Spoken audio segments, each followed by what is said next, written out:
श्रीमदानन्दतीर्थ भगवत्पादाचार्य गुरुभ्यो नमः।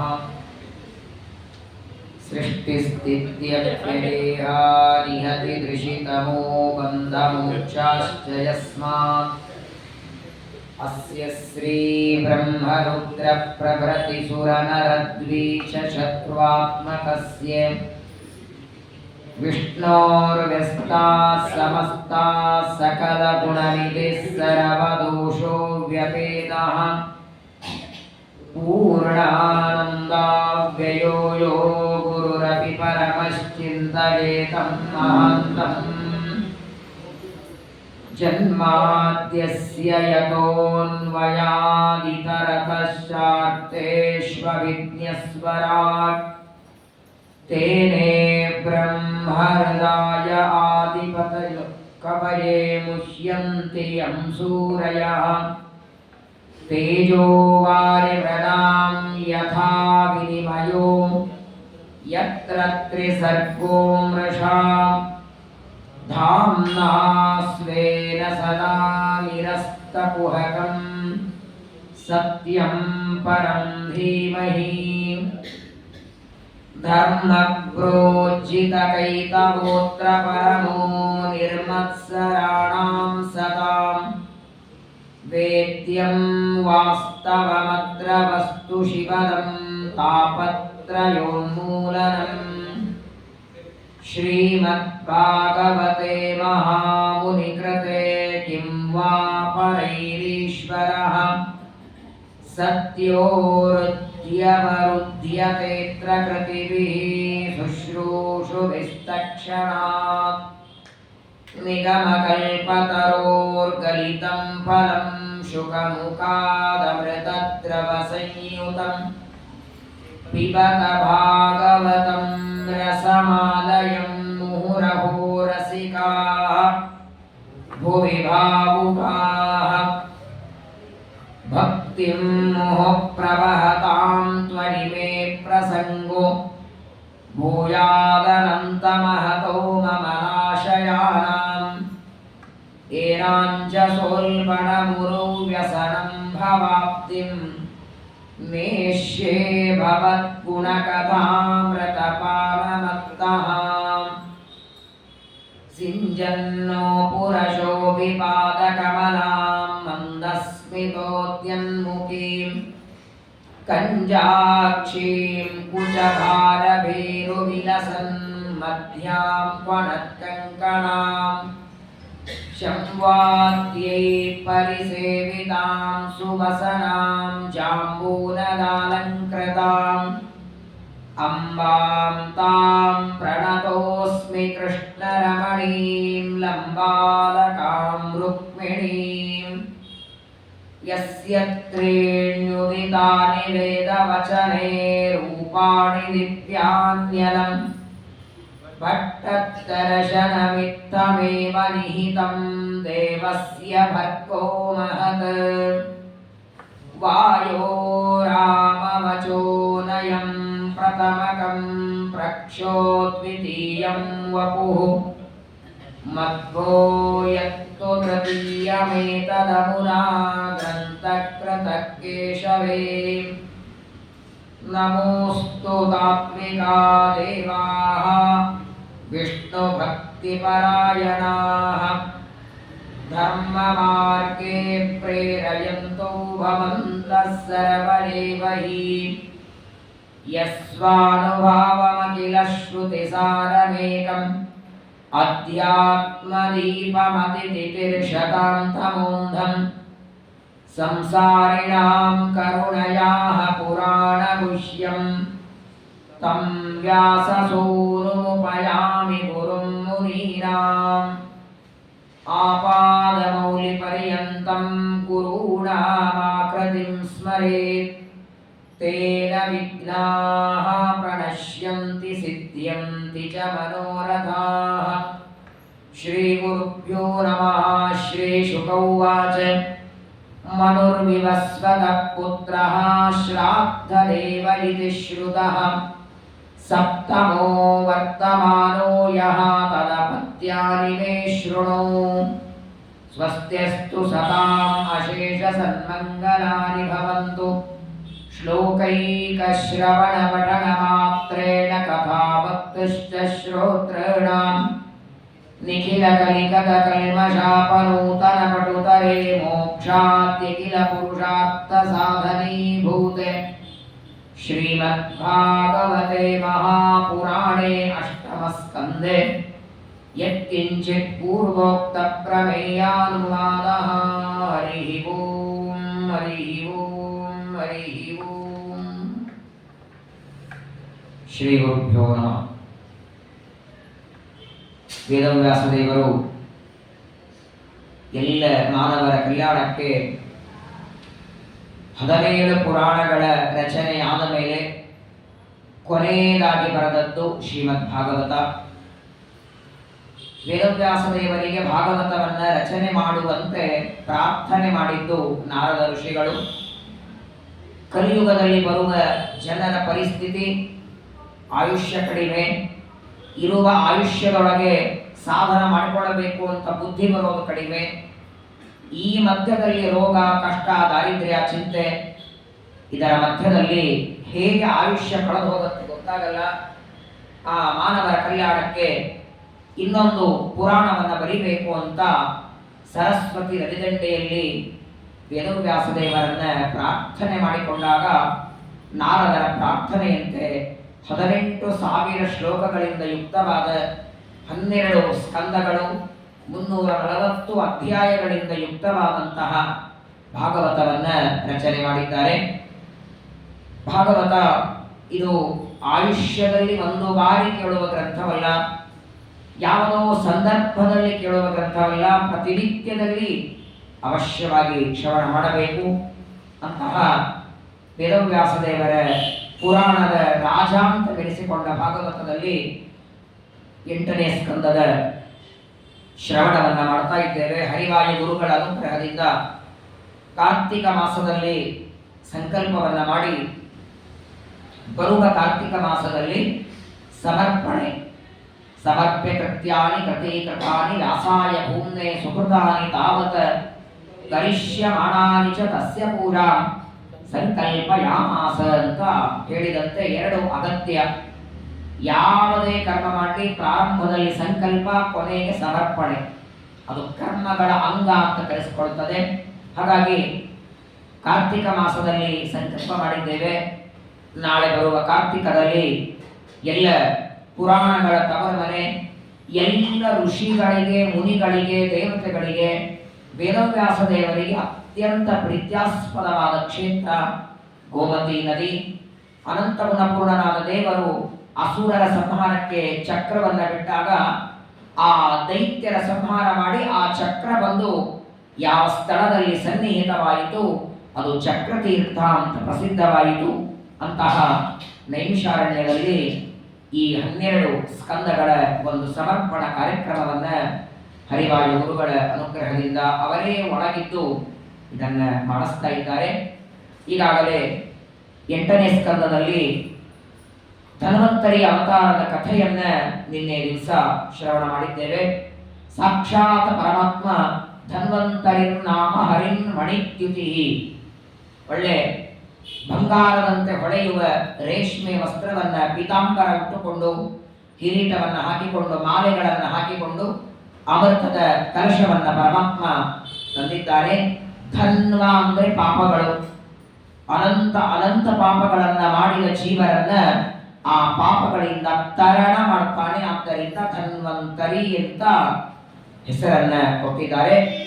ಧನ್ವಂತರಿ ರೂಪದಿಂದ ಅಮೃತವನ್ನ ತಂದ. ಆದರೆ ಆ ತಂದ ಅಮೃತವನ್ನ ದೇವತೆಗಳಿಗೆ ಉಣಬಡಿಸುವುದಕ್ಕೆ ಮತ್ತೆ ಮೋಹಿನಿಯಾಗಿ ಅಮೃತದ ಭಾಗವನ್ನ ಮಾಡಿ ಅಮೃತವನ್ನ ವಿಭಾಜನೆ ಮಾಡಿ ಬಡಿಸ್ತಾನೆ. ಮತ್ತೆ ದೇವದಾನವರೆಲ್ಲ ಯುದ್ಧವನ್ನ ಮಾಡಿ ಅಮೃತ ಸಿಗದೇ ಇದ್ದದ್ದಕ್ಕೆ, ತಮ್ಮಿಂದ ಮಥನ ಮಾಡಿಸಿದ್ದಕ್ಕೆ, ಹಾಗೂ ಸಮುದ್ರದಿಂದ ಬಂದ ಪದಾರ್ಥಗಳು ಕೊಡದೇ ಇದ್ದದ್ದಕ್ಕೆ ಎಲ್ಲ ರೀತಿಯಿಂದಲೂ ಕೋಪ ಮಾಡಿಕೊಂಡು ದೈತ್ಯರೆಲ್ಲ ಶುಕ್ರಾಚಾರ್ಯರ ಹತ್ರ ಹೋಗ್ತಾರೆ. ವಿಶ್ವಜಿತ್ ಅನ್ನುವ ಯಾಗವನ್ನ ಮಾಡ್ತಾರೆ ಶುಕ್ರಾಚಾರ್ಯರು. ಅತ್ಯಂತ ಘೋರವಾದ ಯಾಗ, ಬಹಳ ದೊಡ್ಡದಾದ ಯಾಗ. ಶುಕ್ರಾಚಾರ್ಯರಂತಹ ಪುರೋಹಿತರಿದ್ದಾರೆ ಮಂತ್ರ ಹೇಳೋದಕ್ಕೆ. ಹಿಂದೆಲ್ಲ ರಾಕ್ಷಸರಿಗೆ ಪುರೋಹಿತರು ಶುಕ್ರಾಚಾರ್ಯರು, ದೇವತೆಗಳಿಗೆ ಗುರುಗಳು ಬೃಹಸ್ಪತಿಗಳು, ಪುರೋಹಿತರು ವಸಿಷ್ಠರು. ಪುರೋಹಿತರಿಗೆ ಯಾವುದೇ ಮಂತ್ರಗಳ ಹೇಳಬೇಕಾದರೂ ಮುಖೋದ್ಗತವಾಗಿ ಹೇಳಬೇಕು. ಪುಸ್ತಕವನ್ನು ನೋಡಿ ಮಂತ್ರವನ್ನ ಹೇಳುವಂತಹ ಸಂಪ್ರದಾಯ ಇರಲಿಲ್ಲ. ಅಷ್ಟು ವಿಶೇಷವಾಗಿ ಎಲ್ಲ ಮಂತ್ರಗಳನ್ನ ಮುಖೋದ್ಗತವಾಗಿ ಹೇಳುವಂತಹ ಶುಕ್ರಾಚಾರ್ಯರು ಬಲಿಚಕ್ರವರ್ತಿಗೆ ಅನುಗ್ರಹವನ್ನ ಮಾಡುವುದಕ್ಕಾಗಿ ಯಜ್ಞವನ್ನ ಮಾಡಬೇಕು ಅಂತ ಸಂಕಲ್ಪವನ್ನ ಮಾಡುತ್ತಾರೆ. ಯಜ್ಞವನ್ನ ಮಾಡಿ ನಾನಾ ರೀತಿಯಾದ ಮಂತ್ರಗಳನ್ನ ಹೇಳಿ ಆಹುತಿಯನ್ನ ಕೊಡ್ತಾ ಇದ್ದಾರೆ. ಆದರೆ ಶುಕ್ರಾಚಾರ್ಯರು ಮಾಡುವ ಆ ಯಜ್ಞ ಕುಂಡದಿಂದಲೇ ಒಂದು ಬಂಗಾರದ ರಥ ಬಂದಿದೆ. ಹೆಸರೇ ವಿಶ್ವಜಿತ್ ಯಾಗ. ಈ ಯಾಗವನ್ನ ಹಿಂದೆ ದಕ್ಷ ಪ್ರಜಾಪತಿ ಮಾಡಬೇಕು ಅಂತ ಸಂಕಲ್ಪ ಮಾಡಿರಲಿಲ್ಲ. ವಿಶ್ವಜಿತ್ ಅನ್ನುವ ಯಾಗವನ್ನ ಮಾಡಬೇಕು ಅಂತ ಸಂಕಲ್ಪ ಮಾಡಿ ಸಭೆಯನ್ನ ಮಾಡಿ ಆ ಸಭೆಯೊಳಗೆ ಎಲ್ಲರೂ ಬಂದು ಕೂಡ್ತಾರೆ. ಕೊನೆಗೆ ದಕ್ಷ ಪ್ರಜಾಪತಿ ಬರ್ತಾನೆ. ಎಲ್ಲರೂ ಎದ್ದು ನಿಂತು ಸ್ವಾಗತ ಮಾಡ್ತಾರೆ. ರುದ್ರದೇವರು ಹೇಳಲಿಲ್ಲ ಅಂತ ರುದ್ರದೇವರನ್ನು ಅವಮಾನ ಮಾಡಿ ಶಾಪವನ್ನ ಕೊಡ್ತಾನೆ. ಹಾಗಾಗಿ ಸಂಕಲ್ಪ ಮಾತ್ರ ಮಾಡಿದ್ದ, ಯಾಗ ಮಾಡಿರಲಿಲ್ಲ. ಎರಡನೇ ಸಲ ಅದೇ ದಕ್ಷ ಪ್ರಜಾಪತಿ ಬೃಹಸ್ಪತಿ ಅನ್ನೋ ಯಾಗ ಮಾಡುತ್ತಾನೆ. ವಿಶ್ವಜಿತ್ ಯಾಗ ಮಾಡಿರಲಿಲ್ಲ. ಆ ಯಾಗವನ್ನ, ಅದರ ಹೆಸರೇ ಚೆನ್ನಾಗಿದೆ ನೋಡಿ. ಒಬ್ಬ ವ್ಯಕ್ತಿಯನ್ನ ಗೆಲ್ಲೋದಲ್ಲ, ಒಂದು ರಾಜ್ಯವಲ್ಲ, ಜಗತ್ತನ್ನೇ ಗೆಲ್ಲು. ವಿಶ್ವಜಿತ್. ವಿಶ್ವ ಅಂದ್ರೆ ಜಗತ್ತು, ಜಿತ್ ಅಂದ್ರೆ ಗೆಲ್ಲುವುದಕ್ಕೆ ಬೇಕಾಗುವ. ಇವನು ಕೇವಲ ಇಲ್ಲಿರುವ ಲೋಕವನ್ನ, ಇಲ್ಲಿರುವ ಮನುಷ್ಯರನ್ನ ಗೆಲ್ಲೋದಲ್ಲ, ಸ್ವರ್ಗಲೋಕದಲ್ಲಿರುವ ದೇವತೆಗಳನ್ನ ಗೆಲ್ಲಬೇಕನ್ನೋದಕ್ಕೆ ಬೃಹಸ್ಪತಿ ಶುಕ್ರಾಚಾರ್ಯರು ಯಾಗವನ್ನ ಮಾಡುತ್ತಾರೆ. ಅಗ್ನಿ ಕುಂಡದಿಂದ ಬಂಗಾರದ ರಥ ಬರ್ತದೆ. ಆ ರಥದಲ್ಲಿ ಕೂತ್ಕೊಂಡು ಹೊರಟಿದ್ದಾನೆ. ಏನು ವೈಭವ ನೋಡಿ. ಗುರುಗಳ ಅನುಗ್ರಹ, ಶುಕ್ರಾಚಾರ್ಯರ ಮಂತ್ರದ ಬಲ. ರಥದಲ್ಲಿ ಕೂತ್ಕೊಂಡು ಹೊರಟಿದ್ದಾನೆ. ಶುಕ್ರಾಚಾರ್ಯರುತ್ತಾರೆ, ಈ ರಥದಲ್ಲಿ ಇರೋವರೆಗೆ ನಿನಗೆ ಅವಮಾನ ಇಲ್ಲ, ಸೋಲು ಇಲ್ಲ. ಏನು ಇಚ್ಛೆ ಪಡ್ತಿ ಅದು ನಿನ್ನ ಅಧೀನವಾಗತ್ತೆ. ಅಷ್ಟು ಆಶೀರ್ವಾದ ಮಾಡಿ ಸ್ವರ್ಗಲೋಕಕ್ಕೆ ಕಳಿಸ್ತಾ ಇದ್ದಾರೆ. ಸಾಮಾನ್ಯವಾಗಿ ಸ್ವರ್ಗಲೋಕಕ್ಕೆ ಹಾಗೆಲ್ಲರೂ ಹೋಗ್ಲಿಕ್ಕಾಗಲ್ಲ. ನಾವು ನೀವೆಲ್ಲರೂ ಸ್ವರ್ಗಕ್ಕೆ ಹೋಗಬೇಕಾದರೂ ಕೂಡ ನಾನಾ ರೀತಿಯಾದ ಯಜ್ಞಯಾಗ ಮಾಡಿ ಕರ್ಮ ಮಾಡಿ ಆ ಕರ್ಮಗಳಿಂದ ಸ್ವರ್ಗ ಸಿಕ್ಕರೂ ಕೂಡ ಬಹಳ ತಿರ್ಲಿಕ್ಕಾಗಲ್ಲ. ತೇತಂ ಪುಣ್ಯ ಸ್ವರ್ಗ ಲೋಕಂ ವಿಶಾಲಂ ಕ್ಷೀಣೆ ಪುಣ್ಯೇ ಮರ್ತ್ಯ ಲೋಕಂ ವಿಶಂತಿ. ಯಾವರೇ ಹೋಗ್ಲಿ, ದೇವತೆಗಳ ಹೊರತಾಗಿ ಯಾರು ಸ್ವರ್ಗಕ್ಕೆ ಹೋದರೂ ಕೂಡ ಅವರ ಪುಣ್ಯ ಇರೋವರೆಗೆ ಮಾತ್ರ ಇಟ್ಕೊಳ್ತಾರೆ. ಪುಣ್ಯ ಮುಗಿತು ಅಂದ್ರೆ ಅಲ್ಲಿಂದ ಹೊರಗೆ ಹಾಕಿ ಬಿಡುತ್ತಾರೆ. ಹಾಗಾದರೆ ದಕ್ಷ ಬಲಿಚಕ್ರವರ್ತಿ ಪುಣ್ಯದಿಂದ ಹೊರಟದ್ದಲ್ಲ, ಸ್ವರ್ಗವನ್ನ ಪಡೆಯುವುದಕ್ಕೆ ಅವನೇನು ಪುಣ್ಯ ಮಾಡಿರಲಿಲ್ಲ. ಕೇವಲ ಶುಕ್ರಾಚಾರ್ಯರ ಯಾಗದ ಮಹಿಮಾ, ಮಂತ್ರದ ಮಹಿಮೆಯಿಂದ ಹೊರಟಿದ್ದಾನೆ. ಎಲ್ಲ ದೇವತೆಗಳು ನೋಡುತ್ತಾರೆ. ಆ ಬಲಿಚಕ್ರವರ್ತಿ ಬರುವ ರೀತಿ, ಅವನ ಕೈಯಲ್ಲಿ ಇರುವ ಆಯುಧಗಳೆಲ್ಲವನ್ನ ನೋಡಿ ಗಾಬರಿಯಾಗಿ ಗುರುಗಳಾದ ಬೃಹಸ್ಪತಿಗಳಿಗೆ ಕೇಳುತ್ತಾರೆ, ಏನ್ ಮಾಡೋದು? ಬೃಹಸ್ಪತಿ ಆಚಾರ್ಯರು ಕೆಲವು ದಿನಗಳವರೆಗೆ ಸ್ವರ್ಗ ಲೋಕವನ್ನು ಬಿಟ್ಟು ನೀವೆಲ್ಲ ಭೂಮಿಗೆ ತೆರಳಿ ಎಂದರು. ಯಾಕಂದ್ರೆ ನೋಡಿ, ದೇವರೇ ವ್ಯವಸ್ಥೆ ಮಾಡಿದ್ದಾನೆ. ಸತ್ವಗುಣ, ರಜೋಗುಣ, ತಮೋಗುಣ, ಒಂದೊಂದು ಗುಣಗಳಿಗೆ ಉನ್ನಾಹ ಕಾಲ ಅಂತ ಇರ್ತದೆ. ಯಾವಾಗ ಯಾವ ಗುಣದ ಉನ್ನತಿ ಆಗತ್ತೋ ಆಗ ಉಳಿದ ಎರಡು ಗುಣಗಳು ಅವನತಿ ಆಗುತ್ತದೆ. ಈಗ ರಜೋಗುಣದ ಉನ್ನಾಹ ಕಾಲ, ಬಲಿಚಕ್ರವರ್ತಿಗೆ ಉನ್ನಾಹ ಕಾಲ ಇದ್ದದ್ದರಿಂದ ನೀವು ಯಾರು ಅವನ ಜೊತೆ ಯುದ್ಧ ಮಾಡಬೇಡಿ. ಯುದ್ಧ ಮಾಡದೆ ನೀವೆಲ್ಲರೂ ನಿಮ್ಮ ನಿಮ್ಮ ಲೋಕವನ್ನ ಬಿಟ್ಟು ತೆರಳಿ ಅಂತ ಗುರುಗಳ ಆಜ್ಞೆಯಾಗಿದೆ. ಎಲ್ಲ ದೇವತೆಗಳು ಸ್ವರ್ಗ ಲೋಕ ಬಿಟ್ಟು ಭೂಮಿಗೆ ಬಂದಿದ್ದಾರೆ. ಬಲೆ ಪದತ್ರಯಂ ಭೂಮೇ ತಸ್ಮಾತ್ ಧರಿರಯಾಚತ ಭೂತೇಶ್ವರ ಕೃಪಣವಲ್ಲಬ್ಧಾರ್ಥೋಪಿ ಬಬಂಧತಂ. ಪರೀಕ್ಷಿತ್ ರಾಜನು ಒಂದು ಪ್ರಶ್ನೆ ಕೇಳ್ತಾರೆ ಶುಕಾಚಾರ್ಯರಿಗೆ, ಅಲ್ಲ ಸ್ವಾಮಿ, ದೇವರನ್ನ ಸರ್ವಜ್ಞ ಅಂತೀರಿ, ಸರ್ವೋತ್ತಮ ಅಂತೀರಿ, ಇಡೀ ಜಗತ್ತಿಗೆ ಬೇಕಾದುದನ್ನ ಕೊಡುತ್ತಾನೆ, ಸೃಷ್ಟಿ ಸ್ಥಿತಿ ಲಯವನ್ನ ಮಾಡುವ, ಇನ್ನೊಬ್ಬರಿಗೆ ಬೇಡಿದ್ದು ಕೊಡುವ ದೇವರು, ತಾನು ಒಬ್ಬ ಯಾಚಕನಂತೆ ಹೋಗಿ ಕೈ ಚಾಚಿದನಲ್ಲ. ಜಗತ್ತಿನಲ್ಲಿ ಯಾರತ್ರ ಹೋಗಿ ಯಾರು ಬೇಡಬೇಕು? ಯಾವುದು ತನ್ನಲ್ಲಿ ಇಲ್ಲ ಅದನ್ನ ಬೇಡಬೇಕು. ಬೇಡುವ ವ್ಯಕ್ತಿ ಯಾವುದು ತನಗೆ ಕೊರತೆ ಇದೆ ಬೇಡಬೇಕು, ಎಲ್ಲವೂ ತನಗೆ ಪರಿಪೂರ್ಣ ಇದ್ದವನು ಬೇಡ್ಲಿಕ್ಕೆ ಹೋಗಲ್ಲ. ಹಾಗಾದ್ರೆ ಯಾಕೆ ಬಲಿಚಕ್ರವರ್ತಿ ಹತ್ರ ಕೈ ಚಾಚಿದ ದೇವರು ಅಂತಾನೆ. ಈ ಪದಾರ್ಥ ನನ್ನ ಹತ್ರ ಇಲ್ಲ ಅಂದ್ರೆ ಇದು ನನ್ನ ಹತ್ರ ಇಲ್ಲ, ನಿಮ್ಮ ಹತ್ರ ಇದ್ರೆ ಕೊಡಿ ಅಂತ ಬೇಡಬೇಕು. 14 ಲೋಕದ ಒಡೆಯ, ಸೃಷ್ಟಿಕರ್ತ, ಸ್ವತಂತ್ರ, ಸರ್ವಜ್ಞ, ಇಡೀ ಜಗತ್ತನ್ನ ಪ್ರಳಯ ಕಾಲದಲ್ಲಿ ಉದರದಲ್ಲಿ ಇಟ್ಟುಕೊಳ್ಳುವ ಭಗವಂತನಿಗೆ ಒಬ್ಬ ದೀನನಂತೆ ಪ್ರಪಂಚದಲ್ಲಿರುವ ಒಬ್ಬ ವ್ಯಕ್ತಿ ಇನ್ನೊಬ್ಬರ ಹತ್ರ ಕೈ ಚಾಚುವಂತೆ ಬಲಿಚಕ್ರವರ್ತಿ ಹತ್ರ ಬೇಡಿದಲ್ಲ ಯಾಕೆ? ಇದು ಮೊದಲನೇ ಪ್ರಶ್ನೆ. ಎರಡನೇ ಪ್ರಶ್ನೆ ಕೇಳ್ತಾನೆ ಪರೀಕ್ಷಿತ, ಬೇಡಿದ್ದೇನೋ ಸರಿ, ಆ ಭೂಮಿಯನ್ನ ದಾನ ಕೊಟ್ಟವರಿಗೆ ಕೊಟ್ಟದ್ದೇನೋ ರಿಟರ್ನ್ ಅಲ್ವಾ? ತ್ರಿಪಾದ ಭೂಮಿಯನ್ನ ದಾನ ಮಾಡಿದವನಿಗೆ ಪಾತಾಳಕ್ಕೆ ಹಾಕಿದ, ಅರ್ಧ ಲೀಟರ್ ಪಂಚಾಮೃತ ಹಾಲು ಕೊಟ್ಟರೇನೆ ಅದನ್ನು ಕೊಡುವಾಗಲೇ ಜ್ಞಾನ, ಭಕ್ತಿ, ವೈರಾಗ್ಯ, ಸಂತಾನ, ಸಂಪತ್ತು, ಸೌಭಾಗ್ಯ, ಮಕ್ಕಳ ಮದುವೆ, ಮೊಮ್ಮಕ್ಕಳ ಮದುವೆ, ಧರ್ಮ, ಅರ್ಥ, ಕಾಮ, ಚತುರ್ವಿಧ ಪುರುಷಾರ್ಥ ಸಿದ್ಧಾರ್ಥಂ. ಒಂದು ಹಾಲು ಪಾಕಿಟ್ ಪಂಚಾಮೃತ ಕೊಡಬೇಕಾದ್ರೂ ಸಂಕಲ್ಪ, ಸರಳ ಒಂದು ದಾನ ಕೊಡಬೇಕಾದ್ರೂ ಎಲ್ಲರೂ ಅಪೇಕ್ಷೆ ಪಡೋದೇನು ಸ್ವರ್ಗ ಆಗಲಿ, ಉತ್ತಮ ಲೋಕ ಆಗಲಿ. ಅಕ್ಕಿ, ಬೇಳೆ, ಪಂಚಪಾತ್ರೆ ಇವುಗಳ ದಾನ ಕೊಟ್ರೇನೆ ಸ್ವರ್ಗಾದಿ ಲೋಕಗಳಾಗಲಿ ಅನ್ನುವಾಗ ತನ್ನ ಶರೀರವನ್ನೇ ಕೊಟ್ಟಿದ್ದಾರೆ ತ್ರಿಪಾದ ಭೂಮಿಯಲ್ಲಿ. ತನ್ನನ್ನೇ ತಾನು ದಾನ ಮಾಡಿದಂತಹ ಬಲಿಚಕ್ರವರ್ತಿಗೆ ಊರ್ಧ್ವ ಲೋಕ ಕೊಡೋದು ಬಿಟ್ಟು ನೆಲಕ್ಕೆ ಒತ್ತಿದ್ದಲ್ಲ ಪಾತಾಳಕ್ಕೆ. ಸರಿನಾ ಇದು? ದಾನ ಕೊಡುವ ವ್ಯಕ್ತಿಯನ್ನ ಕಟ್ಟಿ ಹಾಕ್ತಾರೆ, ಬಂಧನ ಮಾಡ್ತಾನೆ. ಈ ಎರಡು ಪ್ರಶ್ನೆಗಳು ನನಗೆ ತುಂಬಾ ಮನಸ್ಸಲ್ಲಿ ಕಾಡ್ತಾ ಇದೆ. ಮೊದಲು ಯಾಚನೆ ಮಾಡಿದ ಯಾಕೆ? ಎರಡನೇದು ದಾನ ಕೊಟ್ಟವನನ್ನ ಸದ್ಗತಿ ಕೊಡಬೇಕು, ಉತ್ತಮ ಲೋಕ ಕೊಡೋದನ್ನ ಬಿಟ್ಟು ಪಾತಾಳಕ್ಕೆ ಕಳಿಸಿದ ಯಾಕೆ ಅಂತ ಪರೀಕ್ಷಿತರು ಪ್ರಶ್ನೆ ಮಾಡ್ತಾರೆ. ಶುಕಾಚಾರ್ಯರು ಅದಕ್ಕೆ ಉತ್ತರವನ್ನ ಕೊಡ್ತಾರೆ. ಮೊದಲಿಗೆ ಹೇಳ್ತಾರೆ, ದೇವರು ಬಲಿಚಕ್ರವರ್ತಿಯಿಂದ ದಾನ ಬೇಡಿದ್ದು ಪ್ರಪಂಚದಲ್ಲಿ ಬೇಡೋದು ಯಾವುದೇ ವ್ಯಕ್ತಿ ಬೇಡಲಿ ತನ್ನ ವೈಯಕ್ತಿಕಾಗಿ ಬೇಡ್ತಾನೆ. ತನಗೆ ಊಟಕ್ಕನ್ನ ಇಲ್ಲ, ತನಗೆ ಬಟ್ಟೆ ಇಲ್ಲ ಅಂತ ಬೇಡ್ತಾನೆ. ಇನ್ನೊಬ್ಬರಿಗಾಗಿ ಬೇಡೋರು ಯಾರಿಲ್ಲ. ತನಗಾಗಿ ಬೇಡ್ತಾನೆ, ತನ್ನವರಿಗಾಗಿ ಬೇಡ್ತಾನೆ, ಹೆಂಡತಿ ಮಕ್ಕಳಿಗೆ. ಆದರೆ ಪರಮಾತ್ಮ ಬಲಿಚಕ್ರವರ್ತಿಯಿಂದ ದಾನವಾಗಿ ಬೇಡಿದ ಯಾವ ಸಾಮಗ್ರಿಗಳು ತಾನು ಉಪಯೋಗ ಮಾಡಲಿಲ್ಲ, ದೇವತೆಗಳಿಗಾಗಿ ಅದನ್ನ ಯಾಚನೆ ಮಾಡಿದ. ತನಗಾಗಿ ಯಾಚನೆ ಮಾಡಿಕೊಂಡಿದ್ದ ಅಂದ್ರೆ ಯಾಕೆ ಅಂತ ಪ್ರಶ್ನೆ ಕೇಳಬಹುದು. ಅವನು ಪರಿಪೂರ್ಣ, ಪೂರ್ಣಮದಃ ಪೂರ್ಣಮಿದಂ ಪೂರ್ಣ ಪೂರ್ಣಮದಚ್ಯುತೆ, ಪರಿಪೂರ್ಣನಾದ ದೇವರಿಗೆ ಯಾವ ಕೊರತೆ ಇಲ್ಲ. ದೇವತೆಗಳಿಗಾಗಿ ಯಾಚನೆ. ಯಾಚನೆ ಯಾಕೆ ಮಾಡಬೇಕು? ಬಲಿಚಕ್ರವರ್ತಿಯನ್ನ ಯುದ್ಧದಲ್ಲಿ ಗೆಲ್ಲಬಹುದಾಗಿತ್ತಲ್ಲ ಅಂತ ಪರೀಕ್ಷಿತರಂದ್ರೆ ದೇವರು ಹಾಗೆ ಮಾಡಲಿಲ್ಲ. ಇದೇ ಭಗವಂತನ ಅಚಿಂತ್ಯ ಅದ್ಭುತ ಶಕ್ತಿ.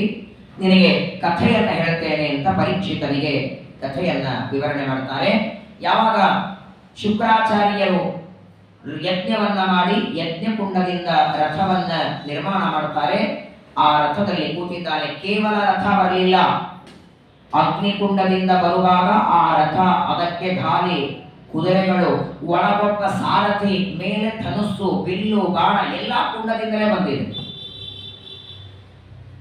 ಏನೋ ಕಟ್ಟಿದ ರಥ ಮಾತ್ರ ಬಂತು, ಬಿಲ್ಲು ಬಾಣ ಇವ್ರಿಗೆ ಯಾವ್ದು ಇಟ್ಕೊಂಡ್ರು, ಒಳಗೆ ಸಾರಥಿ, ಏನು ಎಲ್ಲವೂ ಕಂಪ್ಲೀಟ್ ಆಗಿ ಕೇವಲ ಬಲಿಚಕ್ರವರ್ತಿ ಕೂತ್ಕೋಬೇಕು, ಹೊರಡಬೇಕು. ನೋಡಿ, ಧನುಶ್ಚ ದಿವ್ಯಂ ಪುರುಟೋಪನದ್ದಂ ತೂಣಾವರಿಕ್ತೌ ಕವಚಂಚ ದಿವ್ಯಂ. ಬಿಲ್ಲು ಬಾಣ ಮಾತ್ರವಲ್ಲ, ಕವಚ ಬಂದಿದೆ. ಹಾಕಿಕೊಳ್ಳುವುದಕ್ಕೆ ಕವಚ, ಬಿಲ್ಲು, ಬಾಣ, ಕಿರೀಟ, ರಥ, ರಥದ ಜೊತೆಗೆ ಸಾರಥಿ ಎಲ್ಲವೂ ಯಜ್ಞಕುಂಡದಲ್ಲಿ ಬಂದಿದೆ. ಅದನ್ನು ಹಾಕಿಕೊಂಡು ಹೊರಟಿದ್ದಾನೆ.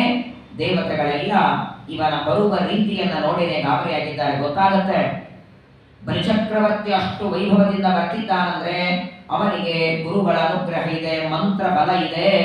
ಭವದ್ವಿಷೋ ಭವಾನ್ ವಾಪಿ ವರ್ಜನೇದೀಶ್ವರಂ ಹರಿಂ. ಆಗ ಬೃಹಸ್ಪತಿಗಳು ಹೇಳ್ತಾರೆ, ಯಾವಾಗಲೂ ಎಷ್ಟು ಬುದ್ಧಿವಂತನಾದವನು, ತಲೆ ಗಟ್ಟಿದೆ ಅಂತ ಯಾರಾದರೂ ಗೋಡೆ ಹೊಡ್ಕೊಳ್ತಾರ? ಈಗ ಸದ್ಯದಲ್ಲಿ ಬಲಿಚಕ್ರವರ್ತಿಗೆ ಉನ್ನಾಹ ಕಾಲ ಇದೆ, ಅವನ ಜೊತೆಗೆ ಜಗಳಾಡಬೇಡಿ. ಯುದ್ಧ ಮಾಡಿದರೂ ನೀವೇ ಸೋಲೋದು. ಅಮೃತ ಕುಡಿದಿದ್ದೀರಿ ಇಲ್ಲ ಅಂತಿಲ್ಲ, ಅಮೃತವನ್ನ ಪಾನ ಮಾಡಿದರೂ ಕೂಡ ನಿಮಗೆ ಈಗ ಸದ್ಯದಲ್ಲಿ ಬಲಿಚಕ್ರವರ್ತಿಯ ಜೊತೆಗೆ ಜಯ ಇಲ್ಲ. ಹಾಗಾದ್ರೆ ಅವನ ಜೊತೆಗೆ ಯುದ್ಧ ಮಾಡಿ ಸೋತು ಹೋಗೋದಕ್ಕಿಂತ ನೀವೇ ಬುದ್ಧಿವಂತೆಯಿಂದ ಇಲ್ಲಿಂದ ಹೊರಡಿ ಅಂತ ಗುರುಗಳ ಆಜ್ಞೆಯಾಗಿದೆ. ಎಲ್ಲರೂ ಹೊರಟಿದ್ದಾರೆ. ಬಲಿಚಕ್ರವರ್ತಿ ಸ್ವರ್ಗಕ್ಕೆ ಬರ್ತಾನೆ. ಬಾ ಇಂದ್ರ ಯುದ್ಧಕ್ಕೆ ಅಂದ. ಸ್ವರ್ಗಲೋಕದ ಸಂಪತ್ತೆಲ್ಲ ತಗೊಂಡಿದ್ದೆಲ್ಲ ಕಥನ ಮಾಡಿ ಆಗ ಅಮೃತ ಕೊಟ್ಟದ್ದಕ್ಕೆ ಯುದ್ಧ ಮಾಡಿ ನಮ್ಮನ್ನ ಸೋಲಿಸಿದ್ದೀರಿ, ಈಗ ಯುದ್ಧಕ್ಕೆ ಬಾ ಅಂತ ಜೋರಾಗಿ ಕೂಗುತ್ತಾನೆ. ಇಂದ್ರನನ್ನ ಕೂಗ್ತಾನೆ, ಎಲ್ಲ ದೇವತೆಗಳ ಹೆಸರನ್ನು ಹೇಳಿ ಕೂಗ್ತಾ ಇದ್ದಾನೆ. ಆದ್ರೆ ಯಾರಿದ್ದಾರೆ ಬರಲಿಕ್ಕೆ? ಇಂದ್ರಾದಿ ದೇವತೆಗಳೆಲ್ಲ ಆಲ್ರೆಡಿ ಸ್ವರ್ಗಲೋಕವನ್ನ ಬಿಟ್ಟು ಭೂಮಿಗೆ ಬಂದಿದ್ದಾರೆ. ನೋಡಿ ಪಾಪ, ಒಳ್ಳೆ ಮೆತ್ತಗಾದ ಮಂಚದ ಮೇಲೆ ಮಲಗಬೇಕಾದ ದೇವತೆಗಳು ಭೂಮಿಗೆ ಬಂದಿದ್ದಾರೆ. ಎಲ್ಲೋ ನೆಲದ ಮೇಲೆ ಮಲಗುತ್ತಾರೆ, ಏನೋ ಹಣ್ಣುಗಳನ್ನು ತಿಂತಾರೆ, ಎಲ್ಲೋ ನದಿಯಲ್ಲಿ ನೀರು ಕುಡಿತಾರೆ. ಯಾವಾಗ ದೇವತೆಗಳು ಸ್ವರ್ಗವನ್ನ ಬಿಟ್ಟು ಕೆಳಗೆ ಬಂದಿದ್ದಾರೆ, ಆಗ ದೇವತೆಗಳ ತಾಯಿಯಾದ ಅದಿತಿ ದೇವಿಗೆ ಮಾತ್ರ ಪ್ರಚಂಡ ದುಃಖ. ಯಾವ ತಾಯಿಗಾದರೂ ಆಗುತ್ತಲ್ಲ, ತನ್ನ ಮಕ್ಕಳು ಇರಬೇಕಾಗೀಗ. ನಮ್ಮದೇ ಒಂದು ಸ್ವಂತ ಮನೆ ಇದೆ, ಶ್ರಮ ಪಟ್ಟು ಕಟ್ಟಿದ್ದೇವೆ, ಒಳ್ಳೆ ಮನೆ ಇದೆ. ಆ ಮನೆಯನ್ನ ಯಾರೋ ಒಬ್ಬ ವ್ಯಕ್ತಿ ಚಾಕು ತೋರಿಸಿ ಈ ಮನೆ ಬಿಟ್ಟುಕೊಡಿ ಅಂತ ಹೇಳಿ ನಮ್ಮನ್ನು ಹೊರಗೆ ಹಾಕಿ ತಾನ ಆ ಮನೆಯೊಳಗಿದ್ರೆ ಏನ್ ದುಃಖ ಆಗುತ್ತೆ ಹೇಳಿ? ಕಟ್ಟಿಸಿದ್ದು ನಾವು, ಅಲ್ಲಿರೋ ಪದಾರ್ಥ ಎಲ್ಲ ನಮ್ದು, ಏನೋ ನಮ್ಮನ್ನ ಹೆದರಿಸಿ ಬೆದರಿಸಿ ನಮ್ಮ ಮನೆಯನ್ನ ತಗೊಂಡಾದ್ರೆ ಹೇಗಾಗಬೇಕು? ಹಾಗೆ ಅಷ್ಟು ಸ್ವರ್ಗಲೋಕದ ಸಂಪತ್ತಿಗೆ ಒಡೆಯರು ದೇವತೆಗಳು. ಕೈಗೊಬ್ಬ ಕಾಲಿಗೊಬ್ಬ ಆಳಗಳು, ನೂರಾರು ದಾಸ ದಾಸಿಯರಿದ್ದಾರೆ. ಇವತ್ತು ಇಂದ್ರದೇವರಿಗೆ ಊಟಕ್ಕಿಲ್ಲ, ಅನ್ನ ಇಲ್ಲ, ಉಡೋದಕ್ಕೆ ಬಟ್ಟೆ ಇಲ್ಲ, ಮಲಗೋದಕ್ಕೆ ಹಾಸಿಗೆ ಇಲ್ಲ. ದೇವತೆಗಳೆಲ್ಲ ಬಂದು ಒದ್ದಾಡುತ್ತಿದ್ದಾರೆ. ಆಗ ಅದಿತಿ ದೇವಿ ಗಂಡನಿಗೆ ಕೇಳುತ್ತಾರೆ, ಕಶ್ಯಪರಿಗೆ, ಭದ್ರಂ ದ್ವಿಜಗವಾಂ ಬ್ರಹ್ಮನ್ ಧರ್ಮಸ್ಯಾಸ್ಯ ಜನಂಚಸ ತ್ರಿವರ್ಗಸ್ಯ ಪರಂ ಕ್ಷೇತ್ರಂ ಗ್ರಹಮೇದಿಂ ಗ್ರಹಾರಿಮೇ.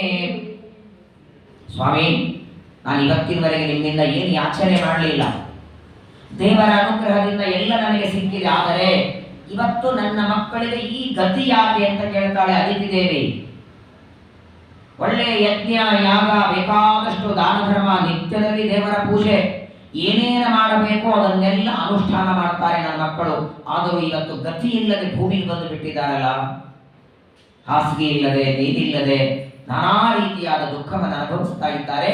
ಯಾಕೆ ನನ್ನ ಮಕ್ಕಳಿಗೆ ಈ ಪರಿಸ್ಥಿತಿ? ಸಾಮಾನ್ಯವಾಗಿ ಜಗತ್ತಲ್ಲಿ ಒಬ್ಬ ವ್ಯಕ್ತಿ ಬಹಳ ಕಷ್ಟದಲ್ಲಿದ್ದರೆ ನಾವು ಹೇಳ್ತೇವೆ, ಅಯ್ಯೋ ಏನ್ ಧರ್ಮ ಕರ್ಮ ಮಾಡಲಿಲ್ಲ, ಜನ್ಮಾಂತರದಲ್ಲಿ ದಾನ ಮಾಡಲಿಲ್ಲ, ಅದನ್ನು ದರಿದ್ರಿದ್ದಾನೆ ಅನ್ಬಹುದು. ದೇವತೆಗಳನ್ನು ನೋಡಿ ಹಾಗಾಗಿ ಬರೋದಿಲ್ಲ. ಪ್ರತಿನಿತ್ಯದಲ್ಲಿ ದಾನ ಧರ್ಮ ಮಾಡೋರು, ನಿತ್ಯದಲ್ಲಿ ಅನುಷ್ಠಾನ ಮಾಡೋರು, ನಿತ್ಯದಲ್ಲಿ ಜಪ ಮಾಡೋರು, ಅಂತಹ ದೇವತೆಗಳಿಗೆ ಇಂತಹ ಒಂದು ಅಧೋಗತಿ ಬಂತಲ್ಲ, ಇದಕ್ಕೆ ಉಪಾಯವನ್ನ ಹೇಳಿ. ಮತ್ತೆ ನಮ್ಮ ದೇವತೆಗಳು, ನನ್ನ ಮಕ್ಕಳು ಮೊದಲಿನಂತೆ ಸ್ವರ್ಗವನ್ನ ಪ್ರವೇಶ ಮಾಡಬೇಕು, ಅದಕ್ಕೇನಾದರೂ ಉಪಾಯವನ್ನ ಹೇಳಿ ಅಂತ ಗಂಡರಾದ ಕಶ್ಯಪರಿಗೆ ಬಂದು ಪ್ರಾರ್ಥನೆ ಮಾಡ್ತಾಳೆ. ಬಹಳ ಮನಸ್ಸಿಗೆ ದುಃಖ ಆಗಿದೆ ಅದಿತಿ ದೇವಿಗೆ. ಆಗ ಕಶ್ಯಪರಂತಾರೆ, ನೋಡು ಈಗ ದೊಡ್ಡ ಸಮಸ್ಯೆ ಆಯಿತು ಕಶ್ಯಪರಿಗೆ. ಯಾಕಂದ್ರೆ ಈಗ ಸ್ವರ್ಗಲೋಕವನ್ನ ತನ್ನ ವಶ ಮಾಡಿಕೊಂಡ ಬಲಿಚಕ್ರವರ್ತಿನೂ ಇದೇ ಕಶ್ಯಪರ ಮಗನೇ. ದಿತಿ, ಅದಿತಿ, ಧನು, ಕಾಷ್ಟ, ಸುರಸ, ಅರಿಷ್ಟ, ತಾಮ್ರ, ಲೋಚನ 13 ಜನ ಬಡದಿಯರವರಿಗೆ. ಒಬ್ಬ ಬಡದಿಯಲ್ಲಿ ದೇವತೆಗಳಾದರೆ ಇನ್ನೊಬ್ಬ ಬಡದಿಯಲ್ಲಿ ದೈತ್ಯರು. ಆದರೆ ಕಶ್ಯಪರಂತಾರೆ, ಯಾವ ಸಂಪತ್ತು ಯಾರಿಗೆ ಅಂತ ದೇವರಿಟ್ಟಿದ್ದಾನೆ ಅದನ್ನು ಅವರೇ ಭೋಗ ಮಾಡಬೇಕು. ಸ್ವರ್ಗಲೋಕದ ಸಂಪತ್ತು ದೇವತೆಗಳಿಗಿರುವಾಗ ಅದನ್ನು ಬಲಿಚಕ್ರವರ್ತಿ ತಗೊಂಡಿದ್ದಾನೆ. ಹಾಗಾದರೆ ಅದಕ್ಕೊಂದು ಕೆಲಸ ಮಾಡು ಅಂತಾರೆ. ಹೆಂಡತಿಗೆ ಹೇಳ್ತಾರೆ, ನೇರವಾಗಿ ಬಲಿಚಕ್ರವರ್ತಿಯ ಜೊತೆಗೆ ಯುದ್ಧ ಮಾಡಿ ಸಂಪತ್ತು ಪಡೆಯಲಿಕ್ಕೆ ಸಾಧ್ಯವಿಲ್ಲ, ಹೋಗಿ ಬೇಡಿದರೆ ಕೊಡೋದಿಲ್ಲ. ಅದಕ್ಕಾಗಿ ಒಳ್ಳೆಯ ಉಪಾಯದಿಂದ ಅವನಿಂದ ಪದಾರ್ಥ ತಗೊಳ್ಳಬೇಕು. ಮತ್ತೆ ಆ ಎಲ್ಲ ಸಂಪತ್ತು ಬಲಿಚಕ್ರವರ್ತಿಯಿಂದ ನಿನ್ನ ಮಕ್ಕಳಿಗೆ ಸಿಗಬೇಕಾದರೆ ನೀನು ಒಂದು ಯಜ್ಞವನ್ನ ಮಾಡು, ಒಂದು ವೃತವನ್ನ ಮಾಡು. ವೃತವನ್ನ ಮಾಡಿ ಆ ವೃತದ ಮೂಲಕ ಒಬ್ಬ ಉತ್ತಮನಾದ ಸಂತಾನವನ್ನ ಪಡಿ. ಆ ಮಗ ಹೋಗಿ ಯಾವಾಗ ದಾನವನ್ನ ಬೇಡ್ತಾನೆ ಆಗ ಮಾತ್ರ ಬಲಿಚಕ್ರವರ್ತಿ ಕೊಡಬಹುದು. ಈಗ ಬಲಿಚಕ್ರವರ್ತಿಯಿಂದ ಸಂಪತ್ತು ದಾನವಾಗಿ ಪಡಿಬೇಕೇ ಹೊರತು ಯುದ್ಧ ಮಾಡಿ ಪಡೆಯುವ ಹಾಗಿಲ್ಲ. ಸರಿ, ದಾನ ಬೇಡೋದಿದೆ, ಯಾರನ್ನೋ ದಾನಕ್ಕೆ ಕಳಿಸೋಣ ಅಂದ್ರೆ ಸಾಮಾನ್ಯ ಯಾವುದೋ ರಾಜರು, ಬ್ರಾಹ್ಮಣರು, ಯಾರೋ ಮಂತ್ರಿಗಳು ಹೋದರೆ ತ್ರಿಪಾದ ಭೂಮಿ ಕೊಡಲ್ಲ ಅವರು. ತ್ರಿಪಾದ ಭೂಮಿಯನ್ನ, ಅದು ಮುಖ ನೋಡಿದ ಕ್ಷಣ ಬಲಿಚಕ್ರವರ್ತಿ ದಾನ ಕೊಡೋದಕ್ಕೆ ಸಿದ್ಧನಾಗಬೇಕು. ಅಂದ್ರೆ ಆ ದಾನ ಪಡೆಯುವ ಒಬ್ಬ ವ್ಯಕ್ತಿಯನ್ನ ನೀನು ಪಡಿಬೇಕು. ಸರಿ, ಏನ್ ಮಾಡ್ಲಿ ಅಂತ ಕೇಳಿದ್ದು ಅದಿತಿ ದೇವಿ. ಸಾಕ್ಷಾತ್ ವೈಕುಂಠದ ನಾರಾಯಣ ನನ್ನ ಮಗನಾಗಿ ಬರಬೇಕು, ಅವನೇ ಹೋಗಿ ದಾನ ಬಿಡಬೇಕು, ಏನಾದರೂ ಉಪಾಯ ಹೇಳಿ ಎಂದಾಗ ಕಶ್ಯಪರು ತಮ್ಮ ಹೆಂಡತಿಗೆ ಒಂದು ವ್ರತ ಹೇಳ್ತಾರೆ. ಅದನ್ನ ಪಯೋವ್ರತ ಅಂತ ಕರೀತಾರೆ. ಪಯೋವ್ರತ ಚಾತುರ್ಮಾಸದಲ್ಲಿ ಬರುವ ಪಯೋವ್ರತ ಒಂದು, ಶಾಖವ್ರತ, ಪಯೋವ್ರತ, ದಧಿವ್ರತ, ದ್ವಿದಲ ವ್ರತ ಅಂತ 4. ನಾಳೆ ಆಷಾಢದಿಂದ ಶುರುವಾಯಿತು. ಚಾತುರ್ಮಾಸದಲ್ಲಿ ಬರುವ ಪಯೋವ್ರತದಲ್ಲಿ ಹಾಲೇ ತಗೊಳ್ಬಾರದು ಒಂದು ತಿಂಗಳು. ಆದರೆ ಇಲ್ಲೇನಿದೆ, ಕಶ್ಯಪರು ಅತಿಥಿಗೆ ಹೇಳುವ ವ್ರತ ಇದು. ಫಾಲ್ಗುಣ ಮಾಸದಲ್ಲಿ ಮಾಡುವ ವ್ರತ. ಫಾಲ್ಗುಣ ಮಾಸ ಶುಕ್ಲ ಪಕ್ಷ ಪ್ರತಿಪದೆಯಿಂದ ದ್ವಾದಶಿಯವರೆಗೆ 12 ದಿನ ಮಾಡುವ ವ್ರತ. ಈ ಪಯೋವ್ರತದಲ್ಲಿ ಹಾಲು ಬಿಟ್ಟು ಬೇರೆ ತಗೊಳ್ಬಾರದು. ಅಲ್ಲಿ ಹಾಲೇ ತಗೊಳ್ಬಾರದು, ಇಲ್ಲಿ ಹಾಲು ಮಾತ್ರ ತಗೊಳ್ಳಬೇಕಾದದ್ದು. ಆ ಪಯೋವ್ರತವನ್ನ ಮಾಡು, ಪಯೋವ್ರತದ ಪ್ರಭಾವದಿಂದ ನಿನ್ನ ಗರ್ಭದಲ್ಲಿ ದೇವರು ಮಗನಾಗಿ ಬರ್ತಾನೆ ಅಂತ ಕಶ್ಯಪರು ಹೇಳಿದರೆ ಅದಿತಿ ದೇವಿ ಅಂತಾಳೆ. ಪಯೋವ್ರತದ ವಿಧಾನ ಹೇಗೆ, ಅದನ್ನು ಹೇಗೆ ಮಾಡಬೇಕು ಹೇಳಿ ಅಂದಾಗ ಅದನ್ನು ಕಶ್ಯಪರು ಹೇಳ್ತಾರೆ. ಫಾಲ್ಗುಣಸ್ಯಾಮಲೆ ಪಕ್ಷೇ ದ್ವಾದಶಾಹಂ ಪಯೋವ್ರತಃ ಅರ್ಚನೇದರವಿಂದಾಕ್ಷಂ ಭಕ್ತ್ಯಾ ಪರಮಯಾನ್ವಿತಃ. ಕಶ್ಯಪ ಅಂತಾರೆ, ನೋಡು, ಫಾಲ್ಗುಣ ಶುದ್ಧ ಪ್ರತಿಪದೆಯಿಂದ ಈ ವ್ರತ ಪ್ರಾರಂಭ ಮಾಡಬೇಕು. ಫಾಲ್ಗುಣ ಶುದ್ಧ ಪ್ರತಿಪದೆ ಹಿಂದಿನ ದಿನ ಅಂದ್ರೆ ಮಾಘ ಅಮಾವಾಸ್ಯ. ಮಾಘ ಮಾಸದ ಅಮಾವಾಸ್ಯೆ ದಿನ ತುಳಸಿ ಮೃತ್ತಿಕೆಯನ್ನು ಹಚ್ಚಿಕೊಂಡು ಸ್ನಾನವನ್ನ ಮಾಡಿ ಅವತ್ತು ದೇವರ ಮುಂದೆ ಪ್ರಾರ್ಥನೆಯನ್ನ ಮಾಡಿ, ಮಾರನೇ ದಿನ ಫಾಲ್ಗುಣ ಶುದ್ಧ ಪ್ರತಿಪದ ಪ್ರಾತಃ ಕಾಲದಲ್ಲಿ ಎದ್ದು ಸ್ನಾನವನ್ನ ಮಾಡಿ ಗೋಮಯದಿಂದ ಒಂದು ಮಂಡಲವನ್ನ ಮಾಡಿ ಅದರ ಮೇಲೆ ಒಂದು ಪೀಠವನ್ನ ಇಟ್ಟು ಅದರ ಮೇಲೆ ಅಕ್ಕಿಯನ್ನ ಹಾಕಿ ಅಲ್ಲಿ ಒಂದು ಕಲಶವನ್ನ ಇಟ್ಟು ಆ ಕಲಶದಲ್ಲಿ ಎಲ್ಲ ಸುಗಂಧ ದ್ರವ್ಯಗಳನ್ನ ಹಾಕಿ ಮಂತ್ರಪೂರ್ವಕವಾಗಿ ಕಲಶವನ್ನ ಅಭಿಮಂತ್ರಣ ಮಾಡಿ ಓಂ ನಮೋ ಭಗವತೆ ವಾಸುದೇವಾಯ ಅನ್ನುವ 12 ಅಕ್ಷರದಿಂದ ಆ ಕಲಶಕ್ಕೆ ಆವಾಹನ, ಆಸನ, ಅರ್ಘ್ಯ, ಪಾದ್ಯ, ಆಚಮನ, ಪುನರಾಚಮನ, ಮಧುಪರ್ಕ, ಶುದ್ಧೋದಕ, ಪಂಚಾಮೃತ, ಅನಂತರದಲ್ಲಿ ಗಂಧ, ಪುಷ್ಪ, ಧೂಪ, ದೀಪ, ನೈವೇದ್ಯ, ಅರ್ಚನೆ, ಮಂಗಳಾರತಿ, ಮಂತ್ರಪುಷ್ಪ, ಛತ್ರ, ಚಾಮರ, ವ್ಯಜನ ಎಲ್ಲ 16 ಉಪಚಾರಗಳು, 16 ಉಪಚಾರಗಳಿಂದ ಪೂಜೆಯನ್ನ ಮಾಡಿ ಉತ್ತಮವಾದ ಅಕ್ಕಿಯನ್ನ ತುಪ್ಪದಲ್ಲಿ ಹುರಿದು ಹಾಲಲ್ಲಿ ಕುದಿಸಿ ಬೆಲ್ಲ ಹಾಕಿ ಪಾಯಸವನ್ನ ಮಾಡಿ ಅದನ್ನ ಪ್ರತಿನಿತ್ಯದಲ್ಲಿ ಓಂ ನಮೋ ಭಗವತೆ ವಾಸುದೇವಾಯ ಅನ್ನೋ ಮಂತ್ರವನ್ನ ಹೇಳ್ತಾ ಅಗ್ನಿಯಲ್ಲಿ ಹೋಮವನ್ನ ಮಾಡಿ ಅನಂತರದಲ್ಲಿ ಕೇವಲ 1 ಲೋಟದಷ್ಟು ಹಾಲವನ್ನು ಕೊಡೋದು ಇಡೀ ದಿನ ಭಾಗವತವನ್ನ ಶ್ರವಣ ಮಾಡ್ತಾ 12 ದಿನಗಳವರೆಗೆ ಮಾಡಬೇಕಾದ ವ್ರತ ಇದು. ಆದರೆ ಅದು ಕೂಡ ಪ್ರಾತಃ ಕಾಲದಿಂದ ಸಾಯಂಕಾಲದವರೆಗೆ ಉಪವಾಸ ಮಾಡಿ ಬಹಳ ತೊಂದರೆಯಾದರೆ 1 ಲೋಟ ಹಾಲು. ಪಯೋವ್ರತ ಅಂತ ಹೇಳಿ ದಿನಕ್ಕೆ 5 ಲೀಟರ್ ಹಾಲು ತಂದು ಬೆಳಗ್ಗೆ ಕುದಿಸಿಟ್ಬಿಡೋದು, 2 ತಾಸಿಗೊಮ್ಮೆ ಹೋಗ್ತಾ ಬರ್ತಾ ಒಂದೊಂದೇನು ಪಯೋವ್ರತ ಬೇಕಾದರೂ ಮಾಡ್ತಾರೆ. 1 ಲೋಟ ಅದು ಕೂಡ ಅದು ಮತ್ತೆ ಎಲ್ಲ ಹಾಕಿ ಗೋಡಂಬಿ ದ್ರಾಕ್ಷಿ ಹಾಕಿ ಏನೋ ಬಾದಾಮ್ ಪುಡಿ ಹಾಕಿ ಮರಳಿ ಸೀಕಿ ಅವೇನಿಲ್ಲ.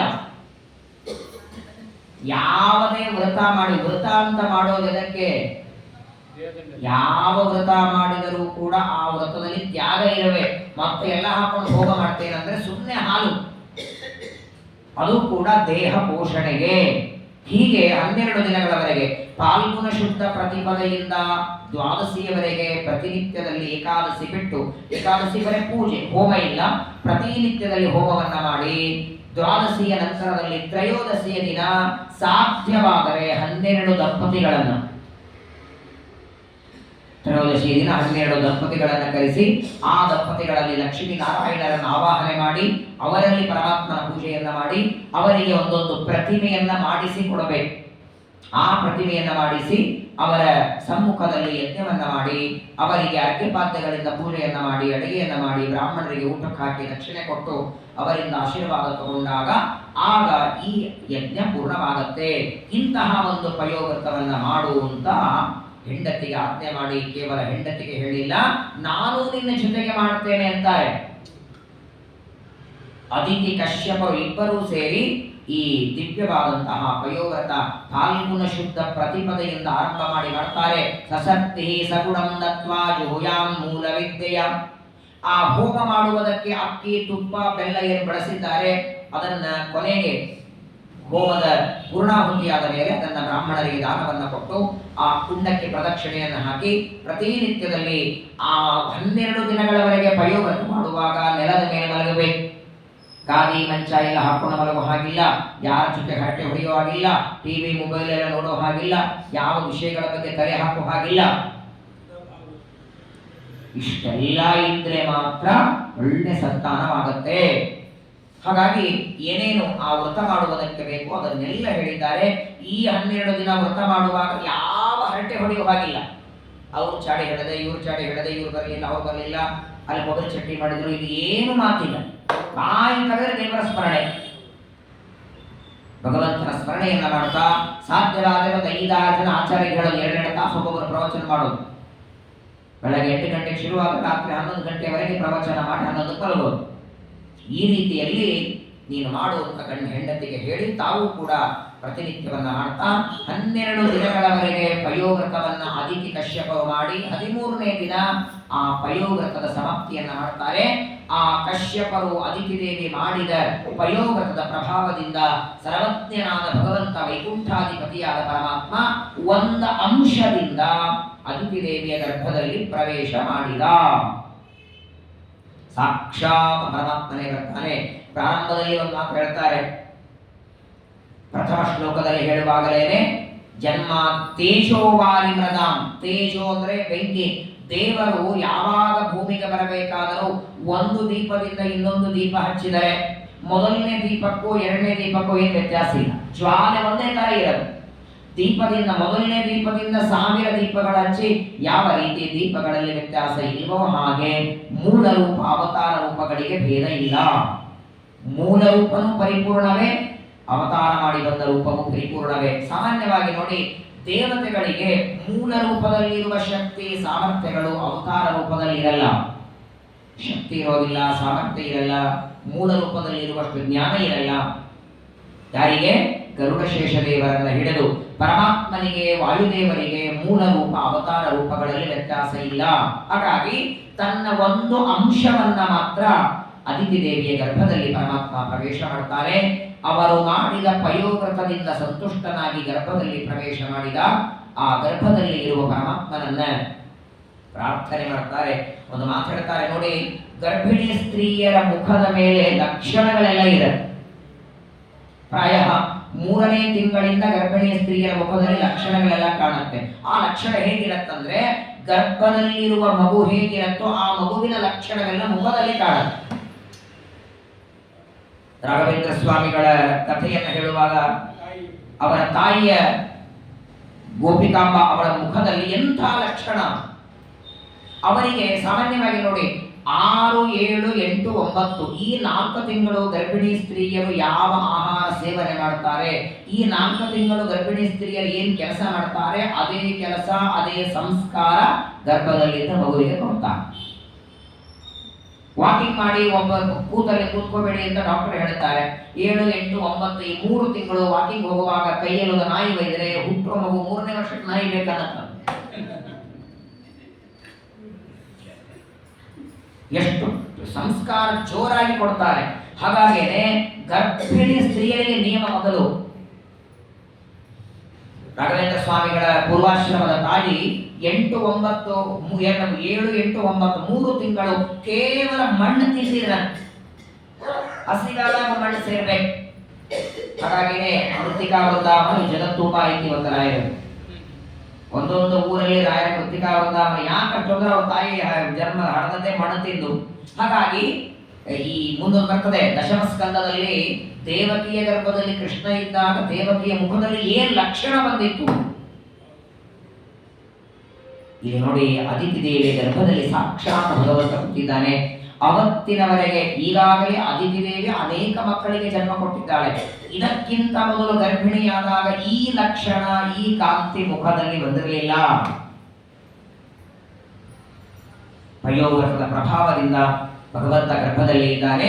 ಯಾವಾಗ ತನ್ನ ಗರ್ಭದಲ್ಲಿ ದೇವರು ಪ್ರವೇಶ ಮಾಡಿದ್ದಾನೆ ಅಂತ ಗೊತ್ತಾಯಿತೋ ಆ ಗರ್ಭದಲ್ಲಿದ್ದ ಭಗವಂತನಿಗೆ ಪ್ರಾರ್ಥನೆ ಮಾಡ್ತಾರೆ. ಎಲ್ಲಿ ನೋಡಿ, ನಾವು ನೀವೆಲ್ಲ ತಂದೆಯಿಂದ ತಾಯಿಯ ಗರ್ಭಕ್ಕೆ ಸೇರ್ಕೋಬೇಕು. ತಂದೆಯಿಂದ ತಾಯಿಯ ಗರ್ಭಕ್ಕೆ ಹೋಗುವಾಗ ನಮ್ಗೆ ತಲೆ, ಕೈ, ಕಾಲು ಇಲ್ಲ, ಅದೆಲ್ಲ ಒಳಗೆ ಹೋದ್ಮೇಲೆ ರೆಡಿ ಆಗತ್ತೆ. ಗರ್ಭದಲ್ಲಿ ನಿಮ್ಮ ಶರೀರ ರೆಡಿ ಆಗೋದು, ದೇವರ ಹಾಗೆಲ್ಲ ರೆಡಿಯಾಗಿ ಒಳಗೆ ಹೋಗ್ತಾನೆ. ಏನು ಅವಯವ ಗರ್ಭದಲ್ಲಿ ರೆಡಿ ಆಗಬೇಕಾಗಿಲ್ಲ. ನೀವೆಲ್ಲೇ ನೋಡಿ, ಕೌಸಲ್ಯಾದೇವಿಯ ಗರ್ಭದಲ್ಲಿ ರಾಮ, ದೇವಕಿಯ ಗರ್ಭದಲ್ಲಿ ಕೃಷ್ಣ, ಈಗ ಅದಿತಿ ದೇವಿಯ ಗರ್ಭದಲ್ಲಿ ವಾಮನ. ಯಾವುದೇ ತಾಯಿಯ ಗರ್ಭದಲ್ಲಿ ದೇವರು ಕೂತಿರ್ತಾರೆ, ಹೇಗೆ ಕೂತಿರ್ತಾರೆ? ನಾವು ನೀವೆಲ್ಲ ಗರ್ಭದಲ್ಲಿ ಹೇಗಿರ್ತೀವಿ? ತೃತೀಯ ಸ್ಕಂದ ಭಾಗವತದಲ್ಲಿ ಹೇಳ್ತಾರೆ, 6ನೇ 7ನೇ ತಿಂಗಳಿಗೆ ತಲೆ ಕೆಳಗೆ ಹಾಕಿ ಮಲಮಾಂಸಗಳು ಮಲಮೂತ್ರಗಳಲ್ಲಿ ಒದ್ದಾಡ್ತಾ ಕ್ರಿಮಿಗಳು ಕಚ್ಚುತ್ತಿರ್ತವೆ, ಪ್ರಚಂಡವಾದ ವೇದನೆ, ಭಯಂಕರ ಹುಳಗಳು. ಏನು ವೇದನೆ ಕಷ್ಟವನ್ನ ನಾವು ನೀವೆಲ್ಲ ಜೀವರು ಗರ್ಭದಲ್ಲಿ ಅನುಭವಿಸ್ತೇವೆ, ಅದು ದೇವರಿಗಿಲ್ಲ. ಒಂದು ಅವನು ಅಲ್ಲೇ ಗರ್ಭದಲ್ಲೇ ಇರ್ತಾನೆ. ನಾವು ನೀವಿರುವಂತೆ ಅವನು ತಾಯಿಯ ಗರ್ಭದಲ್ಲಿ. ಆದರೆ ಯಾವ ತಾಯಿಯ ಗರ್ಭದಲ್ಲಿ ದೇವರಿದ್ರು ಕೂಡ ಹೇಗಿರ್ತಾನೆ? ವೈಕುಂಠ ಲೋಕದಲ್ಲಿ ಹೇಗಿರ್ತಾನೋ ಹಾಗಿರ್ತಾನ. ಗರ್ಭದಲ್ಲಿಯೂ ಅವನಿಗೆ ಸಿಂಹಾಸನ, ಗರ್ಭದಲ್ಲಿಯೂ ಛತ್ರಾಚಾಮರ, ಗರ್ಭದಲ್ಲಿಯೂ ತಲೆ ಮೇಲೆ ಕಿರೀಟ, ಏನೇನು ವೈಭವ, ಅಲ್ಲೇನು ಮಂಗಳಾರತಿ, ಧೂಪಾರ್ತಿ, ನೈವೇದ್ಯ, ಪುಷ್ಪ, ಧೂಪ ಏನು ನಡೆಯುತ್ತಲ್ಲ, ಎಷ್ಟು ವೈಭವ ಶ್ವೇತದ್ವೀಪ ಅನಂತಾಸನ ವೈಕುಂಠದಲ್ಲಿ ನಡೆಯುತ್ತೆ.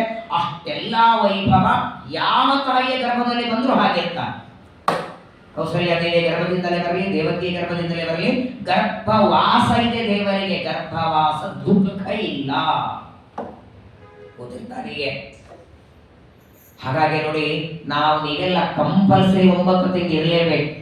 ಯಾಕಂದ್ರೆ ತಾಯಿಯ ಗರ್ಭದಲ್ಲಿ ಶರೀರ ರೆಡಿ ಆಗೋದೇ 6 ತಿಂಗಳು, ಹಸಿವೆ ನೀರಡಿಕೆ ಬರೋದು 7ನೇ ತಿಂಗಳಿಗೆ, ಕೂಸಿನ ಸ್ವಲ್ಪ ಬೆಳವಣಿಗೆ ಆಗಬೇಕು 8, 9. ಇವನು ಹಾಗಲ್ಲ, ಎಷ್ಟೊತ್ತು ಬೇಕು ಅಷ್ಟಿರ್ತಾನೆ, ಇಚ್ಛೆ ಬಂದು ಹೊರಗೆ ಬಂದ್ಬಿಡ್ತಾನೆ.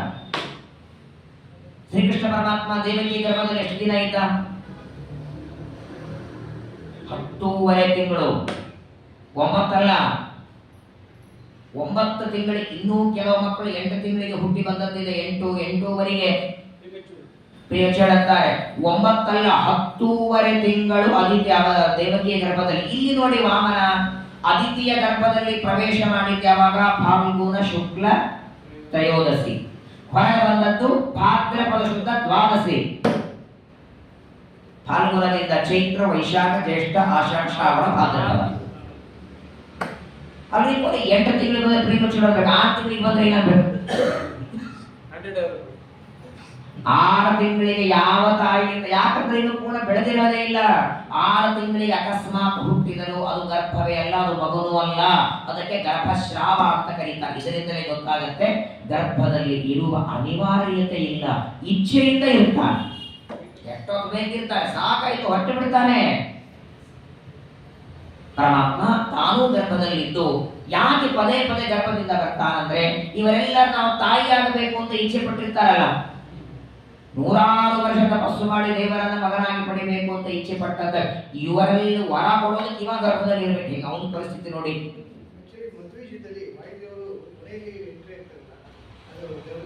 ಅಂಶೇನ ವಾಯುರವತೀರ್ಯ ಸರೂಪ್ಯ ಪೀಠೆ ವಿಷ್ಣುಂ ಪ್ರಣಮ್ಯ ಭವನಂ ಪ್ರಯಯೌ ತದೀಯಂ. 2ನೇ ಸರ್ಗದಲ್ಲಿ ಹೇಳ್ತಾರೆ, ವಾಯುದೇವರು ಮಧ್ವಾಚಾರ್ಯರು ವೇದವತಿಯ ಗರ್ಭದಿಂದ ಬರಬೇಕಾದರೆ 9 ತಿಂಗಳು ವೇದವತಿಯ ಗರ್ಭದಲ್ಲಿ ಮಧ್ವಾಚಾರ್ಯರಿರಲಿಲ್ಲ. ಕುಬೇರನ ಸೇವಕ ಮಣಿಭದ್ರ ಅಂತಿದ್ದ.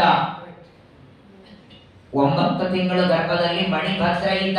ಗರ್ಭವಾಸದ ದುಃಖ ಮಣಿಭದ್ರ ಅನ್ನೋನಿಗಾಯಿತು. 9 ತಿಂಗಳಾದ ಮೇಲೆ ಒಳಗೆ ಹೋದ್ರು, ಹೊರಗೆ ಬಂದ್ರಷ್ಟೇ. ಅದಕ್ಕೆ ದೃಷ್ಟಾಂತ ಕೊಟ್ಟಿದ್ದಾರೆ ನೋಡಿ 2ನೇ ಸರ್ಗದಲ್ಲಿ. ಸಂಪೂರ್ಣ ಲಕ್ಷಣ ಚಣಂ ನವರಾಜಮಾನ ದ್ವಾರಾಂತರಂ ಪರಮ ಸುಂದರ ಮಂದಿರಂ ತತ್ ರಾಜೇವ ಸತ್ಪುರವರಂ ಭುವನಾದಿರಾಜೋ ನಿಷ್ಕಾಸಯನ್ ಪರಮಸೌ ಭಗವಾನ್ ನಿವೇಶ. ಹಾಗಾಗಿ ಇನ್ನೂ ಬೇಕಾದ್ರೆ ಅಂಜನಾದೇವಿಯ ಗರ್ಭದಲ್ಲಿ ಅವರೇ ಇರ್ತಾರೆ. ಅಂಜನಾದೇವಿಯ ಗರ್ಭದಲ್ಲಿ ಹನುಮಂತ ದೇವರು, ಕುಂತಿಯ ಗರ್ಭದಲ್ಲಿ ಭೀಮಸೇನ ದೇವರು. ಆದರೆ ಶ್ರೀಮದಾಚಾರ್ಯರಾದಾಗ ಗರ್ಭದಲ್ಲಿ ಯಾವುದಿರಲಿಲ್ಲ. ಆದರೆ ದೇವರ ಹಾಗಲ್ಲ. 9 ತಿಂಗಳು ಕೌಸಲ್ಯ ದೇವಿಯ ಗರ್ಭದಲ್ಲಿದ್ದಾನೆ, 10.5 ತಿಂಗಳು ದೇವಕಿಯ ಗರ್ಭದಲ್ಲಿದ್ದಾನೆ. ಆದರೆ ಇಲ್ಲಿ ಮಾತ್ರ 6 ತಿಂಗಳು ಮಾತ್ರ. ಫಾಲ್ಗುಣ ಶುದ್ಧ ತ್ರಯೋದಶಿ ಇವರ ಪೂರ್ಣಾಹುತಿ ಆಗಿದೆ, ಪಯೋವ್ರತ ಸಮಾಪ್ತಿಯಾಗಿದೆ. ಗರ್ಭದಲ್ಲಿ ಪ್ರವೇಶ ಮಾಡ್ತಾನೆ. ಆ ಗರ್ಭದಲ್ಲಿ ಇರುವ ಭಗವಂತನನ್ನ ಸ್ತೋತ್ರ ಮಾಡ್ತಾಳೆ. ಒಬ್ಬ ಆಚಾರ ಮನೆಗೆ ಬರ್ತಾರಂದ್ರೆ ಆನಂದವಾಗಿ ಸ್ತೋತ್ರ ಮಾಡುವಾಗ ತನ್ನ ಮಗನಾಗಿ ಇವತ್ತು ದೇವರ ಅವತಾರ ಮಾಡ್ತಿದ್ದಾರೆ.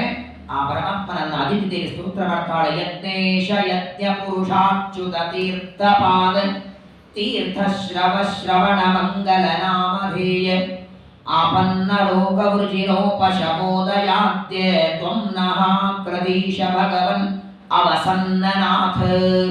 ಹೇ ಭಗವಂತ, ಎಲ್ಲ ಜೀವರಾಶಿಗಳಿಗೆ ಅನ್ನ ನೀರು ಕೊಟ್ಟವನು ನೀನು, ಸಕಲ ಕಾರ್ಯಗಳಿಗೆ ನಿಯಾಮಕನಾದವನು ನೀನು, ಎಲ್ಲ ಜೀವರಿಗೆ ಬೇಕಾಗುವ ನದಿಗಳನ್ನು ನಿನ್ನ ಪಾದದಿಂದ ನಾಡಿಗಳಿಂದ ಕೊಟ್ಟವನು ನೀನು. ಅನಂತ ಉಪಕಾರವನ್ನು ಅನಾದಿ ಕಾಲದಿಂದ ಮಾಡುವ ನಿನಗೆ ಅನಂತ ನಮಸ್ಕಾರ ಮಾಡ್ತೇನೆ. ಇವತ್ತು ನನ್ನ ಗರ್ಭದಲ್ಲಿ ವಾಸ ಮಾಡಿದ್ದಿ, ನಾಳೆ ಎಲ್ಲರೂ ಅದಿತಿಯ ಮಗ ಅಂತ ಕರೀತಾರೆ. ನನ್ನ ಮಗನಾಗಿ ಅವತಾರ ಮಾಡಿ ಬರುವ ನಿನಗೆ ನಮಸ್ಕಾರ ಮಾಡ್ತೇನೆ. ಒಂದು ಮಾತಂತಾಳ ಅದಿತಿ ದೇವಿ, ನಿಜವಾಗಿ ನೀ ನನ್ನ ಮಗ ಅಲ್ಲ, ಅನಂತ ಕೋಟಿ ಬ್ರಹ್ಮಾಂಡ ನಾಯಕನಾದ ನಿನ್ನನ್ನ ಗರ್ಭದಲ್ಲಿ ಇಟ್ಕೊಳ್ಳಿಕ್ಕೆ ಸಾಧ್ಯ ಆಗತ್ತಾ? ಇಷ್ಟು ಸಣ್ಣ ಪಾತ್ರೆಯಲ್ಲಿ ಒಂದು ಆನೆಯನ್ನು ಹಾಕಿಡ್ತೇನೆ, ಅದಿರಾಜರ ಶೋಭಾನ ಪದ್ಯದಲ್ಲಿ ಹೇಳ್ತಾರಲ್ಲ, ದೊಡ್ಡದಾದ ಆನೆಯನ್ನ ಒಂದು ಪಾತ್ರೆಯಲ್ಲಿ ಹಾಕ್ತೇನೆ, ಹೇಗೆ ಅಸಾಧ್ಯವೋ ಹಾಗೆ ಇಡೀ ಬ್ರಹ್ಮಾಂಡ ನಿಯಾಮಕ ಗರ್ಭದಲ್ಲಿ ಹೆಂಗ್ರಿ ಕೂಡ್ತಾನೋ? ಕೂಡ್ತಾನೆ, ಗರ್ಭದಲ್ಲಿ ಕೂಡ್ತಾನೆ. ನೀವು ಇಟ್ಟು ಸಂಪುಷ್ಟದಲ್ಲೂ ಕೂತಿರ್ತಾನೆ. ಎಷ್ಟಿರತ್ತೆ ಮನೆಯಲ್ಲಿ ಸಂಪುಷ್ಟ, ಎಷ್ಟಿರತ್ತೆ ಕೂತ್ಕೋಬೇಕು ಅದರಲ್ಲಿ. ಅವ ಶಾಲಿಗ್ರಾಮ ರೂಪದಲ್ಲಿ ಕೂಡಲ್ವಾ? ನಾ ಇಡೀ ಬ್ರಹ್ಮಾಂಡದಲ್ಲಿ ವ್ಯಾಪ್ತ ಇದ್ದೇನೆ, ನಾನು ಕೂಡುವ ಸಂಪುಷ್ಟ ಅಂದ್ರೆ ಏನ್ರಿ ಮಾಡ್ತೇನೆ? ಮೊದಲು ನಮ್ಮ ಮನೆಯೊಳಗೆ ಚಿಕ್ಕದು ದೇವರ ಮನೆ, ಆ ದೇವರ ಮನೆಯೊಳಗೆ ಚಿಕ್ಕದು ಪೆಟ್ಟಿಗೆ, ಪೆಟ್ಟಿಗೆಗಿಂತ ಚಿಕ್ಕದು ಸಂಪುಟ. ಆದರೂ ಭಗವಂತ ಕೂತಿರ್ತಾನೆ. ಅಂತಹ ವಿಶ್ವದ ಸೃಷ್ಟಿ ಸ್ಥಿತಿ ಲಯಗಳಿಗೆ ಕಾರಣನಾದ ನಿನಗೆ ಅನಂತ ನಮಸ್ಕಾರವನ್ನ ಮಾಡ್ತೇನೆ. ಅನುಗ್ರಹವನ್ನ ಮಾಡಿ ನನಗೆ ಆಶೀರ್ವಾದವನ್ನ ಮಾಡುವಂತ ಪ್ರಾರ್ಥನೆ ಮಾಡ್ತಾಳೆ. ಭಗವಂತ ಅನುಗ್ರಹವನ್ನ ಮಾಡಿ ಹೇಳ್ತಾನೆ, ನೀನು ದೇವತೆಗಳಿಗೆ ತಾಯಿಯಾಗಿದ್ದೆ, ಇವತ್ತು ನಾನು ನಿನ್ನ ಮಗನಾಗಿ ಅವತಾರವನ್ನ ಮಾಡ್ತೇನೆ. ಒಂದು ಅಂಶದಿಂದ ನಿನ್ನಲ್ಲಿ ಮಗನಾಗಿ ಬರ್ತೇನೆ ಅಂತ ಆಶೀರ್ವಾದ ಮಾಡ್ತಾನೆ. ಪರಮಾತ್ಮ ಅದಿತಿಯ ಗರ್ಭದಲ್ಲಿ ಪ್ರವೇಶ ಮಾಡಿದ್ದಾನೆ. ದೇವರು ಯಾವಾಗ ಅವತಾರ ಮಾಡಿ ಬರಬೇಕಾದರೂ 2 ಬಾರಿ ಬ್ರಹ್ಮದೇವರ ಸ್ತೋತ್ರ ಇರುತ್ತೆ. ಒಂದು ಅವತಾರ ಮಾಡುವ ಮೊದಲು, ಅವತಾರದ ಸಮಾಪ್ತಿ. ಈಗ ನೋಡಿ, ಅದಿತಿ ದೇವಿಯ ಗರ್ಭದಲ್ಲಿರುವಂತಹ ಆ ಭಗವಂತನನ್ನು ಸ್ತೋತ್ರ ಮಾಡುವುದಕ್ಕೆ ಬ್ರಹ್ಮದೇವರು ಬಂದು ಪ್ರಾರ್ಥನೆಯನ್ನು ಮಾಡ್ತಾರೆ. ಪರಮಾತ್ಮನಿಗೆ ವಿಶೇಷವಾಗಿ ಪ್ರಾರ್ಥನೆಯನ್ನು ಮಾಡಿ ಬ್ರಹ್ಮದೇವರು ಅಲ್ಲಿಂದ ಹೋಗಿದ್ದಾರೆ. 6 ತಿಂಗಳು ಮಾತ್ರ ಪರಮಾತ್ಮ ಗರ್ಭದಲ್ಲಿದ್ದಾನೆ. ಫಾಲ್ಗುಣ ಶುದ್ಧ ತ್ರಯೋದಶಿ ಅದಿತಿಯ ಗರ್ಭದಲ್ಲಿ ಪ್ರವೇಶ ಮಾಡಿದವ. ಚೈತ್ರ ವೈಶಾಖ ಜ್ಯೇಷ್ಠ ಆಷಾಢ ಶ್ರಾವಣ ಭಾದ್ರಪದ ಮಾಸ ಶುಕ್ಲ ಪಕ್ಷ. ತಾನು ಅವತಾರ ಮಾಡುವುದಕ್ಕೆ ದ್ವಾದಶಿ ತಿಥಿ ಮಧ್ಯಾಹ್ನದ 12 ಗಂಟೆಗೆ ಪರಮಾತ್ಮ ಅದಿತಿ ದೇವಿಯ ಗರ್ಭದಿಂದ ಅವತಾರವನ್ನು ಮಾಡಿ ಭೂಮಿಗೆ ಬರ್ತಾನೆ. ದಿಶಪ್ರಸೇತು ಸಲಿಲಾಶಯಸ್ತದ ಪ್ರಜಾ ಪ್ರಹೃಷ್ಟಾಃ ಋತವೋ ಗುಣಾನ್ವಿತಾಃ ದ್ಯೌರಂತರಿಕ್ಷಂ ಶಿಖಿರಗ್ನಿ ವಿಪ್ವಾ ಗಾವೋ ದ್ವಿಜ ಸಂಜಯುರಶ್ಚನಾಶ್ಚ. ಅದಿತಿಯ ಗರ್ಭದಿಂದ ವಾಮನ ಬರುವಾಗ ಆಕಾಶದಲ್ಲಿ ದೇವತೆಗಳೆಲ್ಲ ಪುಷ್ಪವೃಷ್ಟಿ ಮಾಡ್ತಾ ಇದ್ದಾರೆ, ಭಗವಂತನನ್ನ ಪ್ರಾರ್ಥನೆ ಮಾಡ್ತಾರೆ. ಎಲ್ಲ ಕಡೆಗೆ ಆನಂದದ ವಾತಾವರಣ. ಯಾಕಂದ್ರೆ ಯಾವನೋ ಒಬ್ಬ ಸಾಮಾನ್ಯ 5-6 ವರ್ಷ ಕುರ್ಚಿ ಮೇಲೆ ಕೊಡೋ ರಾಜ ಅಲ್ಲ, ರಾಜಾಧಿರಾಜ. ಇವನಿಗೆ ಸಮಾನನಾದ ವ್ಯಕ್ತಿನೇ ಇಲ್ಲ. ಇನ್ನು ದೊಡ್ಡವನಿಗೆ ಬರ್ತಾನೆ. ನೋಡಿ, ಬ್ರಹ್ಮದೇವರು 100 ವರ್ಷ ಆದ ಮೇಲೆ ಬ್ರಹ್ಮ ಪದವಿ ಬಿಡಬೇಕವರು. ವಾಯುದೇವರು ತಮ್ಮ ಪದವಿ ಬಿಡಬೇಕು. ಎಲ್ಲ ದೇವತೆಗಳಿಗೂ ಅವರವರ ಪದವಿ ಅಶಾಶ್ವತ ಬಿಡಬೇಕು. ಆದರೆ ಶಾಶ್ವತನಾದವು ಇವನೇ. ಈ ದೇವರು ರಿಟೈರ್ ಆದ, ಇನ್ನೊಬ್ಬ ದೇವರು ಬಂದ ಅಂತಿದೆಯಾ? ಅನಾದಿ ನಿತ್ಯ ಅಂತಹ ಭಗವಂತ ದ್ವಾದಶಿ ತಿಥಿ, ಅದನ್ನು ವಿಜಯ ದ್ವಾದಶಿ ಅಂತ ಕರೀತಾರೆ. ಮಧ್ಯಾಹ್ನದ ಹೊತ್ತಿಗೆ ಅದಿತಿ ದೇವಿ ಗರ್ಭದಿಂದ ಬರ್ತಾರೆ. ಶಬ್ದ ದುಂದುಬಿಗಳು ಆಕಾಶದಲ್ಲಿ ಮುಳುಗುತ್ತಾ ಇವೆ, ವಾದ್ಯಗಳೆಲ್ಲ ಬಾರಿಸ್ತಾರೆ, ಅಪ್ಸರಾಸ್ತ್ರೀಯರೆಲ್ಲ ಕುಣಿತಾ ಇದ್ದಾರೆ. ಸಿದ್ಧರು, ವಿದ್ಯಾಧರರು, ಕಿನ್ನರರು, ಕಿಂಪುರುಷರು, ಚಾರಣರು, ಯಕ್ಷರು ಎಲ್ಲರೂ ಕೂಡ ನಾನಾ ರೀತಿಯಾದ ಹಾಡುಗಳನ್ನು ಹಾಡ್ತಾ ಇದ್ದಾರೆ. ಆ ಭಗವಂತನ ಮೇಲೆ, ಅದಿತಿ ದೇವಿಯ ಗರ್ಭದಿಂದ ಅವತಾರ ಮಾಡಿದ ವಾಮನನ ಮೇಲೆ ಪುಷ್ಪವೃಷ್ಟಿ ಮಾಡ್ತಾರೆ. ನೋಡಿ, ಗರ್ಭದಿಂದ ಬರುವಾಗ ಏನ್ ಮಗುವಾಗಿ ಬಂದರೆ, ಗರ್ಭದಿಂದ ಹೊರಗೆ ಬಂದಾಕ್ಷಣವೇ ಪುರೋಹಿತರನ್ನ ಕರೆದು ವಸಿಷ್ಠರನ್ನ ಕರೆದು ಉಪನಯನ ಮುಹೂರ್ತ ತೆಗಿತ. ಅಂದರೆ ಉಪನಯನಕ್ಕೆ ಬೇಕಾಗುವ ಯೋಗ್ಯ ಕಾಲದಲ್ಲಿ ಪರಮಾತ್ಮ ಹೊರಗೆ ಬಂದಿದ್ದಾನೆ. ಗರ್ಭಾಷ್ಟಮ ಉಪನಯನ ಯಾವಾಗಲೂ ಗರ್ಭದಿಂದ ಲೆಕ್ಕ ಹಿಡಿಬೇಕು. ತಾಯಿಯ ಗರ್ಭದಲ್ಲಿ ಪ್ರವೇಶ ಮಾಡಿದ ದಿನದಿಂದ ಶುರು ಮಾಡಬೇಕು. ಅವತ್ತಿನಿಂದ, ಅಂದ್ರೆ ಗರ್ಭದಿಂದ ಹೊರಗೆ ಬರುವಾಗ 1 ವರ್ಷ, ಅಂದ್ರೆ 7ನೇ ವರ್ಷಕ್ಕೆ ಮುಂಚೆ ಮಾಡಬೇಕು. ಗರ್ಭಾಷ್ಟಮ ಅಂತ ಕರೀತಾರೆ. ನೋಡಿ ಎಷ್ಟು ಚೆನ್ನಾಗಿರ್ತದೆ. ನಮ್ಮ ಮಕ್ಕಳು ಡೈರೆಕ್ಟ್ ದೊಡ್ಡವರಾಗಿ ಬಂದ್ಬಿಟ್ಟಿದ್ರೆ ಈ ತೊಳೆಯೋದು, ಬಳಿಯೋದು, ಹೊರಸೋ, ಈ ಕಿರಿಕಿರಿ. ನೇರವಾಗಿ ಅದಿತಿ ದೇವಿಯ ಗರ್ಭದಿಂದ ಪರಮಾತ್ಮ. ಆದರೆ ಇದೇ ಭಗವಂತ ಮುಂದೆ ಕೃಷ್ಣನಾಗಿ ಬರಬೇಕಾದಾಗ 14 ವರ್ಷ ತರುವನಾಗಿ ಬಂದಿದ್ದ. ಉಪನಯನ ಮಾಡಿಕೊಂಡು ಶಂಖಚಕ್ರ ಗದಾ ಪದ್ಮಧಾರಣ ಮಾಡಿ ಬಂದಿದ್ದ. ಇಲ್ಲೇನಿಲ್ಲ ಕೈಯಲ್ಲಿ. ಪರಮಾತ್ಮ ಸಾಮಾನ್ಯವಾಗಿ ಒಬ್ಬ ಮನುಷ್ಯನಂತೆ, ಆದರೆ ಮಗುವಾಗಿ ಅಳತಾ ಬರಲಿಲ್ಲ. ಎಲ್ಲ ಮಕ್ಕಳು ತಾಯಿಯ ಗರ್ಭದಿಂದ ಬರುವಾಗ ಅಳತಾ ಯಾಕೆ ಅಳ್ತಾರೆ? ತಾಯಿಯ ಗರ್ಭದಿಂದ ಭೂಮಿಗೆ ಬರುವಾಗ ಅಳತಾ ಅಳತಾ ಬರ್ತವೆ ಮಕ್ಕಳು. ಯಾಕೆ? ಮತ್ತಿಲ್ಲೇ ಬಂದನ ಅಲ್ವಾ? ಯಾಕೆ ಅಳತವೆ ಅಂದ್ರೆ 7ನೇ ತಿಂಗಳಿಗೆ ಎಲ್ಲ ಮಕ್ಕಳಿಗೆ ಜನ್ಮಾಂತರದ ಸ್ಮರಣೆ ಕೊಟ್ಟಿರ್ತಾನೆ. ಜನ್ಮಾಂತರದ ನೆನಪಾಗಿರ್ತದೆ. ಹಿಂದಿನ ಜನ್ಮದಲ್ಲಿ ಏನು ಸಾಧನೆ ಮಾಡಿಲ್ಲ, ಈ ಶರೀರದಲ್ಲಿ ಸಾಧನೆ ಮಾಡೋಣ, ಬೇಕಾದಷ್ಟು ದೇವರ ಜೊತೆ ಮಾತಾಡ್ತಾನೆ, ಪ್ರಾರ್ಥನೆ ಮಾಡ್ತಾನೆ.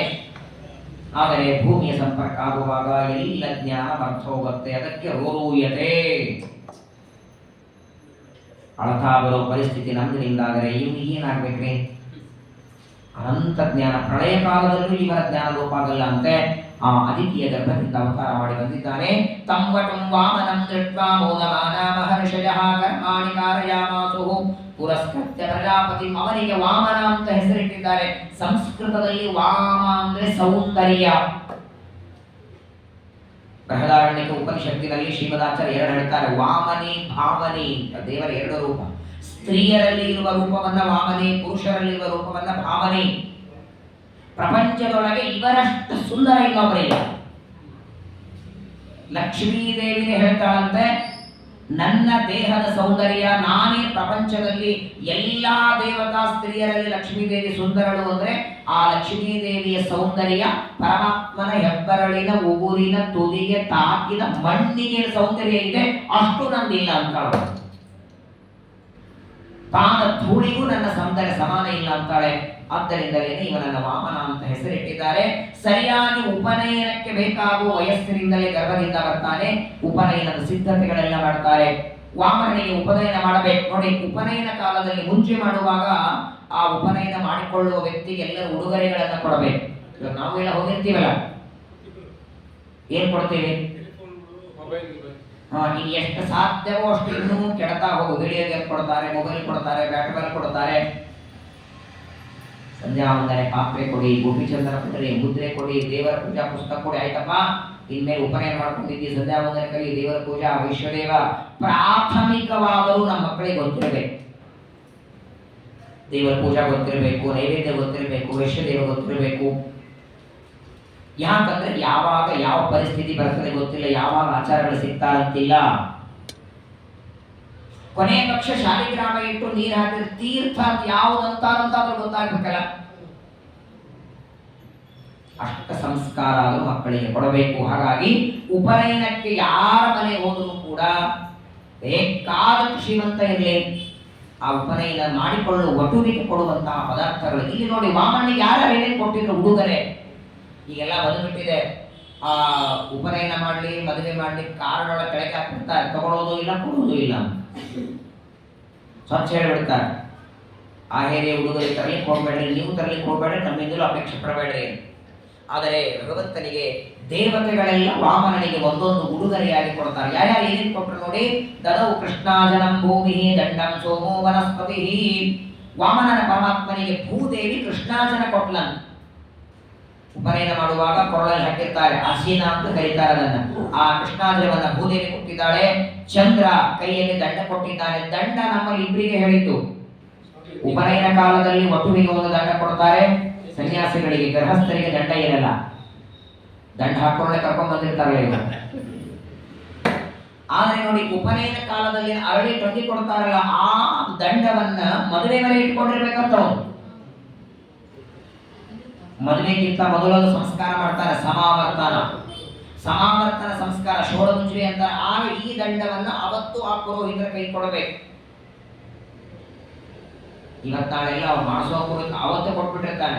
ಇಡೀ ಮುಂಜುವೆ ಆಗೋವರೆಗೂ ಆ ದಂಡ ತಗೊಂಡು ಆಚಾರ್ಯ ಓಡಾಡ್ತಿರ್ತಾರೆ. ಯಾರು ಮುಂಜುವೆ ಅನ್ನೋದು ದೊಡ್ಡ ಸಮಸ್ಯೆ. ನಾನು 3 ಮುಂಜಿ ಬೆಂಗಳೂರಲ್ಲಿ ಮಾಡಿಸಿದ್ದೇನೆ.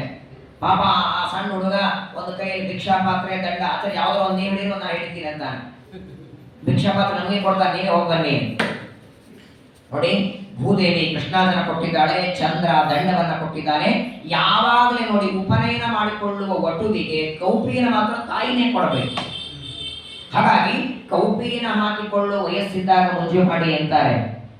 28, 29 ವರ್ಷ ಮುಂಜೆ ಮಾಡಿದ ಯಾರಿಗೆ ಕೌಪೀನ ಹಾಕೋತಾರ? ಕೌಪೀನ ಹಾಕೊಂಡು ಅದ್ರ ಮೇಲೆ ಭಿಕ್ಷಾ ಬೇಡಬೇಕಂತಿದೆ. ನಾಚಿಕೆ ಬರದೇ ಇರುವ ವಯಸ್ಸಿಗೆ ದೇಹದ ಮೇಲೆ ಅಭಿಮಾನ ಯಾವಾಗ ಶುರುವಾಗತ್ತೆ ನೋಡಿ, ನಾನು ನೋಡಿ ಯಾರು ನನ್ನ ನಗುತ್ತಾರೆ ಅಂತ ಆ ವಯಸ್ಸಲ್ಲಿ ಉಪನಯನ ಮಾಡಿ. ಕೌಪೀನ ಹಾಕೊಂಡೇನೆ ಭಿಕ್ಷೆ ಬಿಡಬೇಕು, ಕೌಪೀನ ಯಾವಾಗಲೂ ತಾಯಿ ಕೊಡಬೇಕು. ಅನಂತರದಲ್ಲಿ ದ್ಯುಲೋಕಾಭಿಮಾನಿ ದೇವತೆ ಛತ್ರವನ್ನು ಕೊಟ್ಟಿದ್ದಾರೆ, ಬ್ರಹ್ಮದೇವ ಕಮಂಡಲವನ್ನು ಕೊಟ್ಟಂತೆ, ವಾಮನನಿಗೆ ಸಪ್ತ ಋಷಿಗಳು ದರ್ಭೆಗಳನ್ನು ಕೊಟ್ಟಿದ್ದಾರೆ. ಅನಂತರ ಸರಸ್ವತಿ ದೇವಿ ಜಪ ಮಾಡುವುದಕ್ಕೆ ಒಂದು ಮಾಲೆಯನ್ನು ಕೊಟ್ಟಿದ್ದಾಳೆ. ಕುಬೇರ ಬಂದು ಪರಮಾತ್ಮನಿಗೆ ವಿಶಿಷ್ಟವಾದಂತಹ ಭಿಕ್ಷಾ ಪಾತ್ರೆ, ಶ್ರೀಮಂತ ಅವನೇ ಅಲ್ವೇ, ಸಂಪತ್ತು ಒಡೆಯ ಅವನು, ಕುಬೇರ ಭಿಕ್ಷಾ ಪಾತ್ರೆಯನ್ನು ಕೊಟ್ಟಿದ್ದಾನೆ. ಉಮಾದೇವಿ ಪಾರ್ವತಿ ದೇವಿ ಅವರಿಗೆ ಭಿಕ್ಷೆಯನ್ನು ಹಾಕುವುದಕ್ಕೆ ನೋಡಿ ಇಷ್ಟೆಲ್ಲ ಹಾಕೊಂಡಿದ್ದಾರೆ. ಸಾಮಾನ್ಯವಾಗಿ ಉಪನಯನ ಮಾಡಿಕೊಳ್ಳುವ ವಟುವಿಗೆ ದರ್ಭೆಯಿಂದ ಒಂದು ಉದ್ಧಾರ ಮಾಡಿರ್ತಾರೆ, ದರ್ಭೆಯಿಂದ ಉಪದಾರ ಮಾಡಿರ್ತಾರೆ, ಕೃಷ್ಣಾರ್ಜುನವನ್ನ ಹಾಕಿರ್ತಾರೆ, ಅಜಿನ ದಂಡ ಕಮಂಡಲು ಇದೆಲ್ಲ ಕೈಯಲ್ಲಿರಬೇಕು. ಯಾರು ಹಾಕೊಳ್ತಾರೆ ಇವತ್ತು? ಮೊದಲನೇದು ಕಾಲಕ್ಕೆ ಉಪನಯನ ಇರಲಿಲ್ಲ, ಮದುವೆ ಫಿಕ್ಸ್ ಆದಮೇಲೆ ಉಪನಯನ ಫಿಕ್ಸ್ ಮಾಡ್ತಾರೆ. 25ಕ್ಕೆ ಮದುವೆ ಅಂದರೆ 20ನೇ ತಾರೀಕು ಮುಂಜಾನೆ, 22ಕ್ಕೆ ಸೋಡ ಮುಂಜಾನೆ, 23 ಗೆಲ್ಲುಕೊಳ್ಳೋದು, 24 ಮದುವೆ. ಅವ್ರು ಬಂದ ವರ್ಷದಿಂದ ಅವನ್ನ ಕಳಿಸ್ಬೇಕು ಇವರಿಗೆ. ಮಾಡಿದ್ರೆ ವಾಸ್ತವಿಕವಾಗಿ ಹೇಳೋದಾದರೆ ಉಪನಯನ ಮಾಡಿಕೊಂಡು ಇವನು ಮದುವೆ ಮಾಡಿಕೊಳ್ಳೋ ಹೊತ್ತಿಗೆ 24 ಲಕ್ಷ ಗಾಯತ್ರಿ ಜಪ ಮಾಡಿರ್ಬೇಕಂತ. 24 ಲಕ್ಷ ಗಾಯತ್ರಿ ಜಪ ಮಾಡಿ. ನಮಸ್ಕಾರ ನಮಸ್ಕಾರ ಸರ್, ಬರ್ತೀನಿ ಹೇಳ್ತೀನಿ ಅದ್ರ ಕ್ಲಾಸಲ್ಲಿ.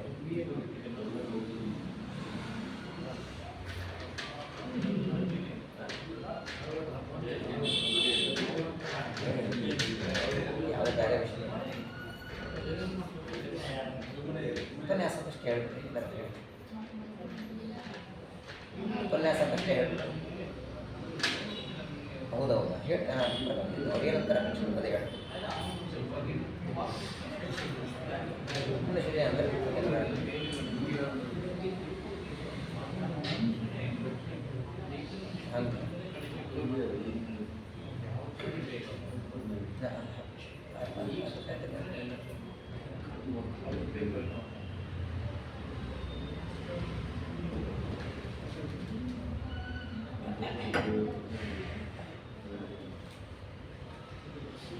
ಕುಬೇರ ಭಿಕ್ಷಾ ಪಾತ್ರೆಯನ್ನು ಕೊಟ್ಟಿದ್ದಾರೆ. ಪರಮಾತ್ಮ ಎಲ್ಲ ಹಾಕೊಂಡು ಸಿದ್ಧನಾಗಿದ್ದಾನೆ. ಅಜಿನ ದಂಡ ಕಮಂಡಲು ಮೇಖಲ ರುಚಿರ ಪಾವನ ವಾಮನ ಮೂರ್ತರೆ ನಿತ ಜಗತ್ರೆಜಿತಾಯಜಿತಾರರೆ ನಿಗಮ ವಾಗ್ವಟವೇ ವಟವೇ ನಮಃ. ಕೈಯೊಳಗೆ ಸಮಿತ್ರ ಇಟ್ಕೊಂಡಿದ್ದಾನೆ, ದರ್ಭ ಹಿಡ್ಕೊಂಡಿದ್ದಾನೆ. ಉಪನಯನ ಮಾಡಿಕೊಳ್ಳುವ ಬ್ರಹ್ಮಚಾರಿಗಳಿಗೆ ಪ್ರತಿನಿತ್ಯದಲ್ಲಿ ಅಗ್ನಿ ಕಾರ್ಯ ಅಂತಿರುತ್ತೆ. ಗೃಹಸ್ಥಾನ ಮೇಲೆ ಐಶ್ವರ್ಯ ಮಾಡಬೇಕು.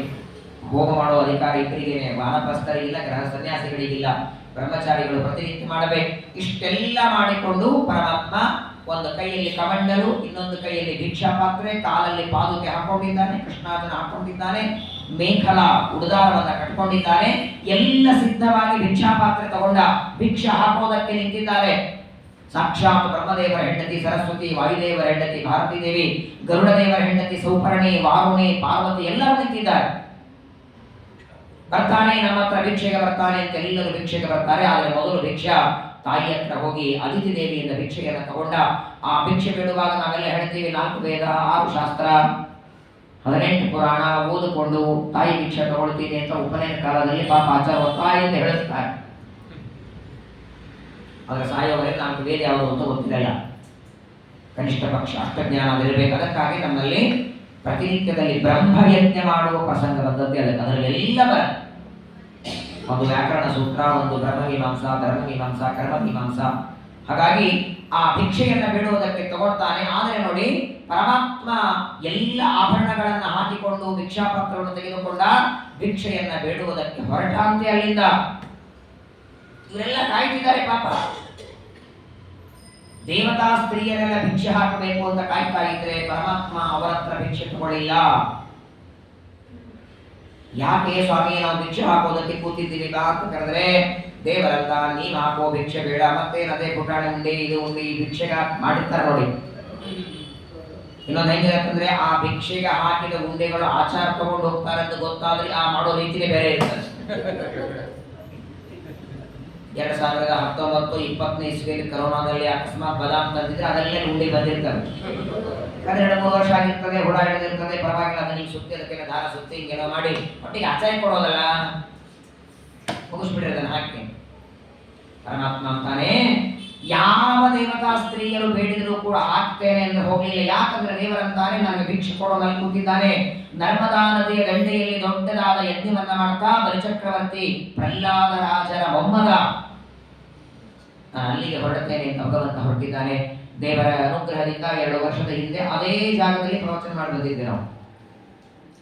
ನರ್ಮದಾ ನದಿಯ ಸ್ನಾನವನ್ನ ಮಾಡಿ ಬಲಿಚಕ್ರವರ್ತಿ ಅದೇನಾಗಿದೆ ಅಂದ್ರೆ ಈಗ ಅದನ್ನ ಭುಜಕಕ್ಷ ಅಂತ ಕರೀತಾರೆ, ಬರೋಚ್ ಅಂತ. ಅಲ್ಲಿ ಯಜ್ಞಕುಂಡ ಯಾವಾಗಲೂ ಯಜ್ಞ ನಡೀತಿರ್ತದೆ.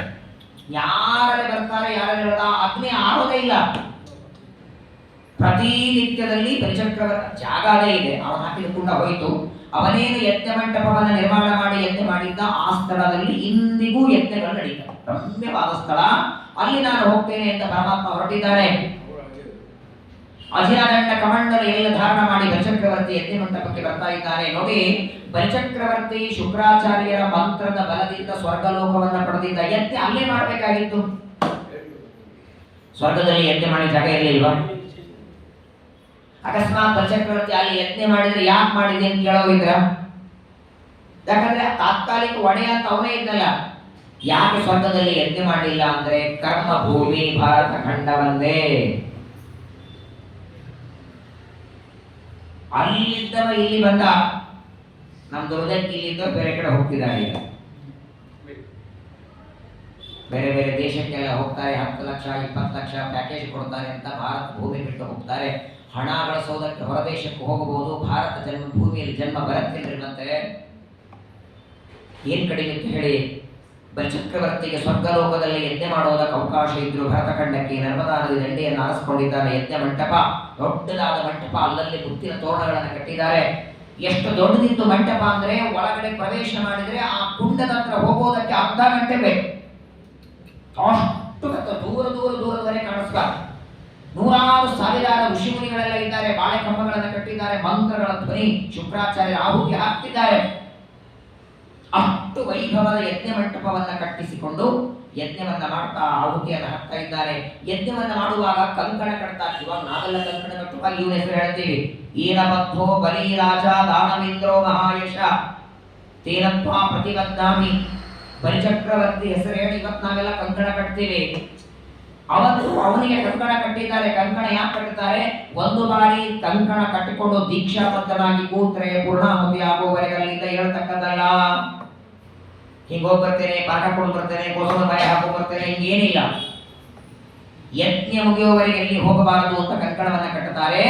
ಬಲಿಚಕ್ರವರ್ತಿಗೆ ಕಂಕಣ ಕಟ್ಟಿದ್ದಾರೆ. ಯಜ್ಞದಲ್ಲಿ ಕೂತಿದ್ದಾನೆ. ಯಜ್ಞ ಪ್ರಾರಂಭವಾಗಿದೆ. ದೂರದಿಂದ ಬರ್ತಾ ಇದ್ದಾನೆ ಭಗವಂತ. ಇನ್ನೂ ಯಜ್ಞ ಮಂಟಪಕ್ಕೆ ಬಂದಿಲ್ಲ. ಯಜ್ಞ ಮಂಟಪದ ಹೊರಗೆ ಬರ್ತಿದ್ದಾನೆ. ಯಜ್ಞ ಮಾಡುವಂತಹ ಬಲಿಚಕ್ರವರ್ತಿ ಮೇಲೆ ಎದ್ದ ಅಂತೆ. ಶುಕ್ರಾಚಾರ್ಯ ಅಂತಾರೆ, ಕಂಕಣ ಕಟ್ಟಿ ಬರ್ತ ಹೋಯ್ತಾ? ಯಾಕೆ ಎದ್ದಿದ್ದಿ? ಕೂತ್ಕೋ, ಇನ್ನೂ ಪೂರ್ಣಾಹುತಿ ಆಗಿಲ್ಲ. ಸ್ವಾಮಿ, ಯಜ್ಞಕ್ಕಾಗಿ ಯಜ್ಞ ನಡೀತಾ ಇದೆ. ಯಾರೋ ಒಬ್ಬ ದೊಡ್ಡ ಜ್ಞಾನಿಗಳು ಬರ್ತಿದ್ದಾರೆ, ಅವರನ್ನ ಸ್ವಾಗತ ಮಾಡಿ ಒಳಗೆ ಕರ್ಕೊಂಡು ಬರ್ತೇನೆ. ಶುಕ್ರಾಚಾರ್ಯ ಅಂತಾರೆ, ಅವರು ಈ ಕಡೆಗೆ ಬರ್ತಿದ್ದಾರೆ ಅಂದ್ರೆ ಇಲ್ಲೇ ಬರ್ತಾರಲ್ಲ, ಅವರನ್ನ ಕರೆಯೋದಕ್ಕೆ ಯಾಕೆ ಅಲ್ಲಿ ಹೋಗಬೇಕು, ನೀನು ಕೂತ್ಕೋ ಅಂತ ಹೇಳ್ತಾರೆ. ಇಲ್ಲ ಸ್ವಾಮಿ, ಅವರ ಮುಖದಲ್ಲಿರುವ ಲಕ್ಷಣ ನೋಡಿ. ಲಕ್ಷ್ಮೀದೇವಿಯನ್ನೇ ಮರಣ ಮಾಡಿದವ ಬಲಿಚಕ್ರವರ್ತಿಯನ್ನ ಮರಣ ಮಾಡೋದಕ್ಕೆ ಎಷ್ಟೊತ್ತು ಬೇಕಿಗೆ, ಅದಕ್ಕೆ ಇವನೇ ಬಂದಿದ್ದ. ಇವನ್ ಜಾಗದಲ್ಲಿ ಬೇರೆ ಯಾರೋ ಆಚಾರ ಬಂದಿದ್ರೆ ಅಕ್ಕಿ ಬೇಳೆ ಕೊಟ್ಟು, ಒಂದಿಟ್ಟು ಬೀನ್ಸು ಕೊಟ್ಟು, ಒಂದು ಮೊಸರು ಹಾಲು ಪ್ಯಾಕೆಟ್ ಕೊಟ್ಟು, ಬೀನ್ಸ್ ಬೆಲ್ಲ ಮಾಡಿಕೊಟ್ಟು ಹಾಲು ಮೊಸರು ಊಟ ಮಾಡಿ ಕಳಿಸ್ಕೊಡ್ತಿದ್ದ. ತ್ರಿಪಾದ ಭೂಮಿ ಯಾಕೆ ಕೊಟ್ಟ ಅಂದ್ರೆ ಮೊದಲನೇ ನೋಟದಲ್ಲೇನೆ ಇವನನ್ನ ಮೋಹಿತ ಮಾಡಿಬಿಟ್ಟಿದ್ದ ದೇವರು. ಹೇಗೆ ಕಾಣಿಸ್ತಿದ್ದ? ದೂರದಿಂದ ಬಲಿಚಕ್ರವರ್ತಿ ಬರ್ತಾ ಇರುವಾಗ ಅವತ್ತು ವಾಮನ ಬರಬೇಕಾದ್ರೆ ವಾಮನನನ್ನ ನೋಡಿ ಬಲಿಚಕ್ರವರ್ತಿ ಹಿಂಗರಿಸಿದ್ದು. ಅದ್ಯಾವುದು ಸಾರ್ವಭೌಮರು ದಶಾವತಾರ ಸ್ತುತಿ ಅಂತ ಬರೆದಿದ್ದಾರೆ. ಅಶ್ವಘಾಟಿ ಪ್ರತಿನಿತ್ಯದಲ್ಲಿ ಅದನ್ನು ಹೇಳ್ತೀವಿ. ಪೂಜಾ ಕಾಲದಲ್ಲಿ ವಾಮನನ ವರ್ಣನೆ ಮಾಡ್ತಾರೆ. ಧ್ಯಾನಾರಹ ವಾಮನ ತನೋನಾಥ ಪಾಹಿ ಯಜಮಾನ ಸುರೇಶ ವಸುಧಾ ದಾನಾಯ ಯಾಚನಿಕ ಲೀಲಾರ್ಥ ವಾಕ್ವ ಸಹಿತ ನಾನಾ ಸದಸ್ಯ ಧನುಜ ಮೀನಾಂಕ ನಿರ್ಮಲ ನಿಶಾನಾಥ ಕೋಟಿಲ ಸಮಾನಾತ್ಮ ಮೌಂಜಿ ಗುಣಕೌ ಪೀನಾಚ ಸೂತ್ರ ಪದಯಾನಾಥ ಪತ್ರಕರ ಕಾನಮ್ಯ ದಂಡವರ ಒಂದೊಂದೇ ಶ್ಲೋಕ ವಾದಿರಾಜರು ವರ್ಣನ ಮಾಡುತ್ತಾರೆ. ದೇವರು ಬರ್ತಿದ್ರೆ ಬಲಿಚಕ್ರವರ್ತಿ ಹೇಗೆ ಕಂಡ? ಮೀನಾಂಕ ನಿರ್ಮಲ, ಮೀನಾಂಕ ಅಂದ್ರೆ ಚಂದ್ರ. ಎಂತ ಚಂದ್ರ? 16 ಕಲೆಗಳಲ್ಲಿರುವ ಚಂದ್ರ. ನಿಶಾನಾಥ ಅಂತ ಚಂದ್ರನಿಗೆ ಹೆಸರು. ಮೀನಾಂಕ ನಿರ್ಮಲ ನಿಶಾನಾಥ ಕೋಟಿಲ ಸಮಾನಾತ್ಮ ಮೌಂಚಿ ಗುಣಕವು. 16 ಕಲೆಗಳಿಂದ ಚಂದ್ರ ಆಕಾಶದಲ್ಲಿ ಬಂದ್ರೆ ಏನು ಬೆಳದಿಂಗಳು ಪ್ರಕಾಶ ಬರಬೇಕೋ ಅಂತದ್ದು ಕೋಟಿ ಚಂದ್ರರು ಏಕಕಾಲಕ್ಕೆ ಬಂದ್ರೆ ಏನು ಪ್ರಕಾಶವೋ ಅಷ್ಟು ಪ್ರಕಾಶ ವಾಮನನ ಹೆಬ್ಬರಳಿನ ಉಗುರಿನ ತುದಿಯಲ್ಲಿತ್ತ. ಏನ್ ಪ್ರಕಾಶ, ಏನ್ ಕಾಂತಿ! ಅತ್ಯಂತ ಪುಟ್ಟದಾದ ರೂಪ ಭಗವಂತ ಅದ್ಭುತವಾಗಿ ಬರ್ತಿದ್ದಾನೆ. ಹೀಗೆ ಕಾಣಿಸ್ತಿದ್ದ ವಾಮನ. ಕೈಯಲ್ಲಿ ಛತ್ರ ಹಿಡಿದಿದ್ದಾನೆ, ಪಾತ್ರ ಹಿಡಿದಿದ್ದಾನೆ, ಬರ್ತಾ ಇದ್ದಾನೆ. ದೂರದಲ್ಲಿ ಬರುವ ಭಗವಂತನನ್ನ ನೋಡಿ ಯಜ್ಞ ಮಂಟಪದಿಂದ ಎದ್ದು ಓಡಿ ಬಂದಂತೆ ಬಲಿಚಕ್ರವರ್ತಿ ತಾಳಿಕಾಗಲಿಲ್ಲ. ಶುಕ್ರಾಚಾರ್ಯ ತಡೀತಿದ್ದ, ಆದರೂ ಕೂಡ ಅವನಿಗೆ ಮನಸ್ಸು ಕೇಳಿಲ್ಲ. ಬರ್ತಾನೆ, ಹೊರಗೆ ಬಂದು ಸ್ವಾಗತಂತೆ ನಮಸ್ತುಭ್ಯಂ, ಭಗವಂತನಿಗೆ ಸ್ವಾಗತ ಮಾಡ್ತಾನೆ. ಬರ್ರಿ ಬರ್ರಿ ಒಳಗೆ ಬನ್ನಿ ಅಂತ ಕರೀತಾನೆ. ಯಾರು ಗೊತ್ತಿಲ್ಲ, ಹೆಸರು ಗೊತ್ತಿಲ್ಲ, ಏನು ಗೊತ್ತಿಲ್ಲ. ಮುಖದಲ್ಲಿರುವ ಲಕ್ಷಣಗಳನ್ನು ನೋಡಿ ಯಾರೋ ಒಬ್ಬ ದೊಡ್ಡ ವ್ಯಕ್ತಿಗಳು ಬಂದಿದ್ದಾರೆ, ಸ್ವಾಗತ ಮಾಡ್ತಾನೆ. ಪರಮಾತ್ಮ ಯಾವಾಗ ಕಾಲಿಟ್ಟ ನೋಡಿ, ಯಜ್ಞ ಮಂಟಪದಲ್ಲಿ ಕಾಲಿಟ್ಟಾಗ ಬಲಿಚಕ್ರವರ್ತಿಯ ಬಾಯಿಂದ ಬಂದ ಮಾತು ನೋಡಿ, ಅದ್ಯನ ಪಿತರ ಸ್ತೃಪ್ತಾಹ ಅದ್ಯ ಮೇ ಪಾವಿತಂ ಕುಲಂ ಅದ್ಯ ಸೃಷ್ಟಃ ಪ್ರಚುರಯಂ ಯದ್ಭವ ನಾಗತೋಗ್ರಹ. ಈ ಮಾತವನು ಆಡಬೇಕಾಗಿದ್ರೆ ಅವನು ದುಷ್ಟ ಅಲ್ಲ. ಯಾರು ನಮ್ಮ ಮನೆಗೆ ಬಂದ್ರೆ ಅವ್ರು ನೀವು ಪಾಪ ಹೊಡಿಯಿಂದ ನಮ್ಮ ಮನೆ ಪವಿತ್ರ ಆಯಿತು ಅಂತೀವಿ. ಬಹಳ ಆದ್ರೆ ನೀವು ಬಂದದಕ್ಕೆ ಸಂತೋಷ ಆಯಿತು, ಇಷ್ಟೇ ಅನ್ಬೋದು ನಾವು. ಬಲಿಚಕ್ರವರ್ತಿ ವಾಮನಿಗಂತಾನೆ, ನಿಮ್ಮ ಪಾದದ ಧೂಳಿ ನನ್ನ ಯಜ್ಞ ಮಂಟಪಕ್ಕೆ ಬಿದ್ದದ್ದಕ್ಕೆ ನಾನು ಒಬ್ಬನೇ ಅಲ್ಲ, 21 ಕುಲ ನನ್ನ ಉದ್ಧಾರ ಆಯಿತು ಅಂತ. ನಿಮ್ಮಂತಹ ಬ್ರಾಹ್ಮಣ ಕರೆದು ಮನೆಗೆ ಬರಲ್ಲ ನೀವು. ಏನ್ ನಿಮ್ಮ ಕಾಂತಿ, ನಿಮ್ಮ ತೇಜಸ್ಸು ವರ್ಚಸ್ಸು, ಯಾವ ಊರು ಗೊತ್ತಿಲ್ಲ, ಹೆಸರು ಗೊತ್ತಿಲ್ಲ, ತಂದೆ ತಾಯಿ ಗೊತ್ತಿಲ್ಲ, ಆದ್ರೆ ನಿಮ್ಮನ್ನು ನೋಡಿದ್ರೆ ಮಾತ್ರ ಏನೋ ನಿಮ್ಮ ಪೂಜೆ ಮಾಡಬೇಕು ಅಂತ ಅನಿಸ್ತಿದೆ. ಮರಳಿ ಮಾಡೋದಕ್ಕೇನೆ ದೇವರು ಬಂದದ್ದು.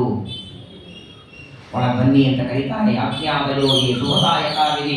ನಾನು ಯಜ್ಞ ಹೇಳ್ತಾನೆ, ನಾನು ಯಜ್ಞ ಮಾಡ್ತಿದ್ದೇನೆ, ಪೂರ್ಣಾಹುತಿ ಹಾಕಿದ ಮೇಲೆ ಯಜ್ಞ ಪೂರ್ಣ ಆಗತ್ತೆ. ಅಲ್ಲ, ನೀವು ಬಂದ್ರೆ ಯಜ್ಞ ಪೂರ್ಣ ಆಯ್ತು ಅಂತ. ಈ ಪೂರ್ಣಾಹುತಿ ಹಾಕೋ ಅವಶ್ಯಕತೆ ಇಲ್ಲ ಅಂತ. ನಿಮ್ಮಂತಹ ಬ್ರಾಹ್ಮಣರು ಗುರುಗಳು ಬರೋದಂದ್ರೆ ಏನ ಅಸಾಧ್ಯ ಇದೆ. ಮೊದಲು ಚೆನ್ನಾಗಿ ಸ್ತೋತ್ರ ಮಾಡ್ತಾನೆ, ಆಯ್ಕೆ ಪಾದ್ಯಗಳಿಂದ ಪೂಜೆಯನ್ನ ಮಾಡಿ ಪ್ರಾರ್ಥನೆ ಮಾಡ್ತಾನೆ. ಯದ್ಯದ್ವಟೋ ವಾಂಚಸಿ ತತ್ಪ್ರಯಿಚ್ಛಮೆ ತ್ವದರ್ತಿನಂ ವಿಪ್ರಸುತಾನು ತಕ್ಕರೆ. ಏನು ಬೇಡ್ತಿರೋ ದಾನ ಕೊಡಬೇಕು ಅಂತ ಅಪೇಕ್ಷೆ ಇದೆ. ನನ್ನ ಯಜ್ಞ ಮಂಟಪಕ್ಕೆ ಬಂದವರು ಸಾಮಾನ್ಯವಾಗಿ ದಾನಗಳು ಹೆಂಗಿರುತ್ತಂದ್ರೆ, ಸರ್ ನಾಳೆ ದಾನ ಕೊಡ್ತೇನೆ ಬನ್ನಿ, ಇವ್ರು ತಮ್ಮ ಇಚ್ಛೆಯಿಂದ ಕೊಟ್ಟದ ಆಚಾರ ತಗೋಬೇಕು. ನಿಮ್ಗೆ ಏನು ಸೇರ್ತದೆ ಅಂತ ಕೇಳಿ ದಾನ ಕೊಟ್ಟರು ಒಬ್ಬರಾದ್ರು ಇದ್ದಾರೆ. ನಾನು ದಾನ ಕೊಡ್ಬೇಕು ಅನ್ಕೊಂಡಿದ್ದೀನಿ, ಮತ್ತೆ ನಿಮ್ಗೆ ಏನು ಸೇರ್ತದೆ ಹೇಳಿ ಕೇಳಿಕ್ಕೆ ಹೋಗಲ್ಲ. ಅಕಸ್ಮಾತ್ ಏನೋ ಕೇಳಿಬಿಟ್ರೆ, ಹಾಗಾಗಿ ನಮ್ಗೆ ಏನು ಸೇರ್ತದೋ ನಾವೇ ಡಿಸೈಡ್, ನಾವೇ ಮಾಡೋದು. ಏನು ಕೊಡೋದು ಅಂತ ಡಿಸೈಡು, ಎಷ್ಟೊತ್ತಿಗೆ ಕೊಟ್ಟು ಡಿಸೈಡ್ ಅಷ್ಟೊತ್ತಿಗೆ ಬರಬೇಕಷ್ಟೇ. ಇವರು ಚಕ್ರವರ್ತಿ ಏನು ಬೇಡ್ತೀರಿ ಕೊಡ್ತೀನಿ ಅಂತ. ಇದೇ ವೈಶಿಷ್ಟ್ಯ ನೋಡಿ.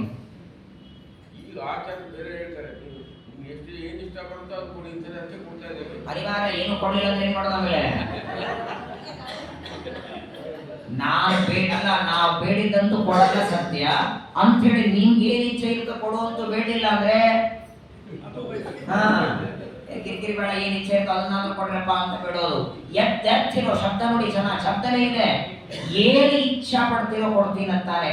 ಪಾಪ ಇವ್ರು ಸಣ್ಣ ಹುಡುಗ ಇದ್ರು ವಾಮನ, ಮೊದಲು ಹೇಳ್ದ ಬೇಡಿದ್ದು ಕೊಡ್ತೀನಿ ಅಂತ. ಅವ್ರಿಗೆ ಏನ್ ಬೇಡಬೇಕು ಅಂತ ಅವ್ರಿಗೆ ಅನಿಸ್ಲಿಲ್ಲ. ಇವನೇ ಅಂತ ಬಿಡ್ತಾನೆ, ಅಯ್ಯೋ ಏನ್ ಬೇಡಬೇಕು ಗೊತ್ತಿಲ್ಲ, ಹಾಗಾದ್ರೆ ನಾನೇ ಸ್ವಲ್ಪ ಆಪ್ಷನ್ ಕೊಡ್ತೀನಿ ನೋಡಿ. ಗಾಂ ಕಾಂಚನಂ ಗುಣವದ್ವಾ ತಥಾಮ ಮೃಷ್ಟಂ ತಥಾನ್ನಮುತವಾ ವಿಪ್ರಕನ್ಯಾ. ಗಾಮ್ ಅಂದ್ರೆ ಆಕಳ ಬೇಕಾ? ಆಕಳಗಳು ಒಂದೇ ಆಕಳಲ್ಲ, ಸಾವಿರಾರು ಆಕಳ ಬೇಕಾ? ದಾನ ಕೊಡ್ತೇನೆ. ಕಾಂಚನ ಬಂಗಾರ ಬೇಕಾ? ಕೊಡ್ತೇನೆ. ಗುಣವತ್ತ ಒಳ್ಳೆ ಗಟ್ಟಿ ಮುಟ್ಟಿಯಾದ ಮನೆ, 30-40 ಅಂದ್ರೆ ಸರಿ, 40-60 ಅಂದ್ರೂ ಸರಿ, ಎಲ್ಲಂತರಲ್ಲಿ ಸರಿ. ಯಾರಂತೂ ಒಂದು ದೊಡ್ಡದಾದ ಮನೆ ತುಂಬ ಸಾಮಗ್ರಿ ಬೇಕಾ ಅದನ್ನ ಕೊಡ್ತೇನೆ, ಒಳ್ಳೆ ಅನ್ನ ಬೇಕಾ ಊಟಕ್ಕೆ ಅದನ್ನ ಕೊಡ್ತೇನೆ. ಇಲ್ಲ ಬ್ರಹ್ಮಚಾರಿ ಇದ್ದೀರಿ, ಕನ್ಯಾ ಬೇಕಾ, ಯಾಕಂದ್ರೆ ದೊಡ್ಡ ಸಮಸ್ಯೆ ಈಗ ಅದು. ಹಿಂದೆಲ್ಲ ತಪಸ್ಸು ಮಾಡ್ತಿದ್ರು ಕನ್ಯೆಗಾಗಿ, ಈಗ ಮಾಡಬೇಕಾಗಿದೆ. ಹಾಗಾಗಿ ಬ್ರಹ್ಮಚಾರಿ ಇದ್ರೆ ವಿವಾಹ ಮಾಡ್ಕೊಳ್ತೀರಾ, ಕನ್ಯಾ ಕೊಡ್ತೇನೆ. ಸಮೃದ್ಧವಾದ ಊರುಗಳ ಬೇಕಾದ್ರೆ ಕೊಡ್ತೇನೆ. ಆನೆ ಕುದುರೆ ಇವನ್ನೆಲ್ಲ ಕೊಡ್ತಾಗಂತಾಗೆಲ್ಲ ದೇವರು ನಡೀತಿದ್ದಂತೆ. ನೀನೇನು ಕೊಡುವುದೆಲ್ಲ ನಂದು ಒಂದ ದೇವರು. ಯಾವಾಗ ಕೊಡ್ತೀನಿ ಅಂತಿಲ್ಲ, ಬೇಕು ನಂದು ಅಲ್ಲದೆ ಇದ್ದದ್ದು ಏನು ಕೊಡ್ತೀನಿ, ಏನು ನಂದು ಅಲ್ಲದೆ ಇದ್ದದ್ದು ಯಾವುದಿದೆ. ಇವರು ಎಲ್ಲವನ್ನ ಹೇಳ್ತಾ ಪ್ರತಿಯೊಂದು ಹೇಳ್ತಾ ಏನಾದ್ರೂ ಬೇಡಿ ಕೊಡ್ತೇನೆ, ಏನ್ ಅಪೇಕ್ಷೆ ಪಡ್ತೀನೋ ಕೊಡ್ತೇನೆ ಅಂತ ದೊಡ್ಡ ಲಿಸ್ಟ್ ಅನ್ನ ಕೊಟ್ಟಾಗ ಭಗವಂತ ಮಾತು ನೋಡಿ, ನಮ್ಗೆ ಹೇಳೋರು ಯಾರಿಲ್ಲ. ಅಕಸ್ಮಾತ್ ಹಿಂಗೆ ಯಾರು ಲಿಸ್ಟ್ ಮಾಡಿ ಇಷ್ಟರೊಳಗೆ ಏನಾದ್ರೂ ಬೇಡಿ ಅಂದ್ರೆ ಎಲ್ಲ ಕೊಡಿ ಅನ್ನೋರು ನಾವು. ಏನ್ ಭಗವಂತನ ದೇವರ ಮಾತು ನೋಡಿ, ನಿಷ್ಕಿಂಚನ ಸ್ವಾಮಿ ಹೇಳ್ತಾನೆ, ವಚಸ್ತವೈತಸ್ತ್ವದನೈವ ಸೂತೃತಂ ಕುಲೋಚಿತಂ ಧರ್ಮಯುತಂ ಯಶಸ್ಕರಂ. ಮೊದಲು ಬಲಿಚಕ್ರವರ್ತಿಯನ್ನು ಹೊಗಳ್ತಾನೆ. ಯಾರಾದರೂ ಮನೆಗೆ ಬಂದಾಗ ದಾನ ಕೊಡಬೇಕು ಅಂತ ನಿನಗೆ ಅನಿಸ್ತದಲ್ಲಪ್ಪ, ಈ ಮನಸ್ಸಿಗೆ ಅನಿಸ್ಬೇಕಂದ್ರೆ ಇದು ಸಾಮಾನ್ಯರಿಗೆ ಅನಿಸಲ್ಲ. ಹಾಗಾಗಿ ಕೆಲವಪ್ಪ ಮನೆಗೆ ಯಾರಾದ್ರೂ ಬರ್ತಾರಂದ್ರೆ ಭಯ, ಬೇಡಪ್ಪ ಮಕ್ಕಳಿಗೆ ಏನಾದ್ರು ಕೊಡ್ಬೇಕಾಗ್ತದೆ, ಅಲ್ಲಿಂದ ಮುಗಿಸ್ಬಿಡೋಣ. ಈ ಬುದ್ಧಿ ನಿನಗೆ ಬಂದವರಿಗೆ ದಾನ ಕೊಡಬೇಕು ಅಂತ ಬುದ್ಧಿ ನಿಂದಲ್ಲಪ್ಪ, ನಿಮ್ಮ ಅಜ್ಜನಿಂದಲೂ ಹೀಗೆ ಇದೆ. ನಿಮ್ಮ ಅಜ್ಜ ಸಾಮಾನ್ಯನಿಂದ ಇಲ್ಲ ರಾಜ, ಅವನ ರಕ್ತ ನಿನ್ನಲ್ಲಿ ಹರಿತಾ ಇದೆ, ಆನಂದ ಆಯಿತು ಅಂತಾನೆ. ಮನೆಗೆ ಬಂದ ಅತಿಥಿಗಳಿಗೆ ನೀನು ಮಾಡುವ ಸತ್ಕಾರ, ನೀನು ಹೇಳ್ದಲ್ಲ ಅದನ್ನು ಬೇಡು ಇದನ್ನು ಬೇಡು ಅಂತ, ನನಗೇನು ಬೇಡಪ್ಪ, ಅಷ್ಟಕ್ಕೂ ನಿನಗೆ ಕೊಡಬೇಕು ಅಂತ ಅಪೇಕ್ಷೆ ಇದ್ರೆ, ವಾಸ್ತವಿಕವಾಗಿ ನಾನು ದಾನ ಬೇಡೋದಕ್ಕೆ ಬಂದವನು ನೋಡಿ ಹೆಂಗ್ ಹೇಳ್ತಾರೆ, ಬಂದದ್ದೇ ಅದಕ್ಕೆ ಮೇಲ್ನೋಟಕ್ಕೆ ನಾನು ಬಂದದ್ದು ಬೇಡೋದಕ್ಕಲ್ಲ, ನಿನ್ನ ಯಜ್ಞ ಮಂಟಪ ಯಜ್ಞ ನೋಡೋದಕ್ಕೆ ಬಂದಿದ್ದೇನೆ. ಆದರೂ ಬಂದವರಿಗೆ ದಾನ ಕೊಡಬೇಕು ಅಂತ ನಿನ್ನ ಅಪೇಕ್ಷೆ ಅಲ್ಲ. ಹಾಗಾದ್ರೆ ಕೊಡೋದಾದರೆ ಪದಾನಿತ್ರೇಣಿ ದೈತ್ಯೇಂದ್ರ ಸನ್ನತಾನಿ ಪದಾಮಮ ತೋರಿಸ್ತಾನೆ ಕಾಲು. ಒಟ್ಟಿಗೆ ಹಿಂಗೆ ಹೇಳಿಲ್ಲ, ಈ ಕಾಲದಿಂದ ತ್ರಿಪಾದ ಭೂಮಿ ಕೊಡು ಅಂತ ಬಿಡುತ್ತಾ ಸಾಕು. ಚೋಟಗಳ ಪಾದ ಇದೆ, ಈ ಪಾದದಿಂದ ನನಗೆ ತ್ರಿಪಾದ ಭೂಮಿಯಲ್ಲಿ ದಾನ ಕೊಟ್ರೆ ಅಷ್ಟರಿಂದಲೇ ನಾನು ತೃಪ್ತನಾಗಿ ಹೋಗಿಬಿಡ್ತೇನೆ ಅಂತ ಕ್ಷಣ ಬಲಿಚಕ್ರವರ್ತಿ ನಗತಾನೆ. ಏನ್ ಸ್ವಾಮಿ ಸಣ್ಣವರಿದ್ದೀರಿ, ಅಲ್ಲ ಏನ್ ಬೇಡಬೇಕು ಅಂತ ನಿಮ್ಗೆ ಗೊತ್ತಾಗಲ್ಲ ಅಲ್ಲ, ನಿಮ್ ಪಾದ ಎಷ್ಟು, ಆ ಪಾದದಿಂದ 3 ಪಾದ ಏನ್ ಮಾಡ್ತೀರಿ, ಒಂದು ತುಳಸಿ ಗಿಡ ಹಚ್ಚಲಿಕ್ಕೆ ಬರಲ್ಲ. ಅಲ್ಲಿ ತ್ರಿಪಾದ ಭೂಮಿಗಿಂತ ಭೂಮಿನೇ ಬೇಕಲ್ಲ ನಿಮ್ಗೆ, ತ್ರಿಪಾದ ಯಾಕೆ, ದೊಡ್ಡ ಸೈಟ್ ಬೇಕಾದ್ರೆ ಕೊಡ್ತೇನೆ. ನೋಡಿ ನೀವು ವಯಸ್ಸಲ್ಲಿ ಸಣ್ಣವರಿದ್ದೀರಿ, ನಿಮ್ಗೆ ಏನ್ ಬೇಡಬೇಕು ಅಂತ ಗೊತ್ತಿಲ್ಲ. ನಿಮ್ಗೆ ಕೆಲಸ ಮಾಡಿ ಮನೆಗೆ ಹೋಗಿ ನಿಮ್ಮ ತಂದೆ ತಾಯಿ ಯಾರಾಗಲಿ ಹೇಳಿ, ಬಲಿಚಕ್ರವರ್ತಿ ದಾನ ಕೊಡ್ತಾನಂತೆ, ಏನ್ ಬೇಡಬೇಕು ಅಂತ ಕೇಳ್ಕೊಂಡು ಬನ್ನಿ.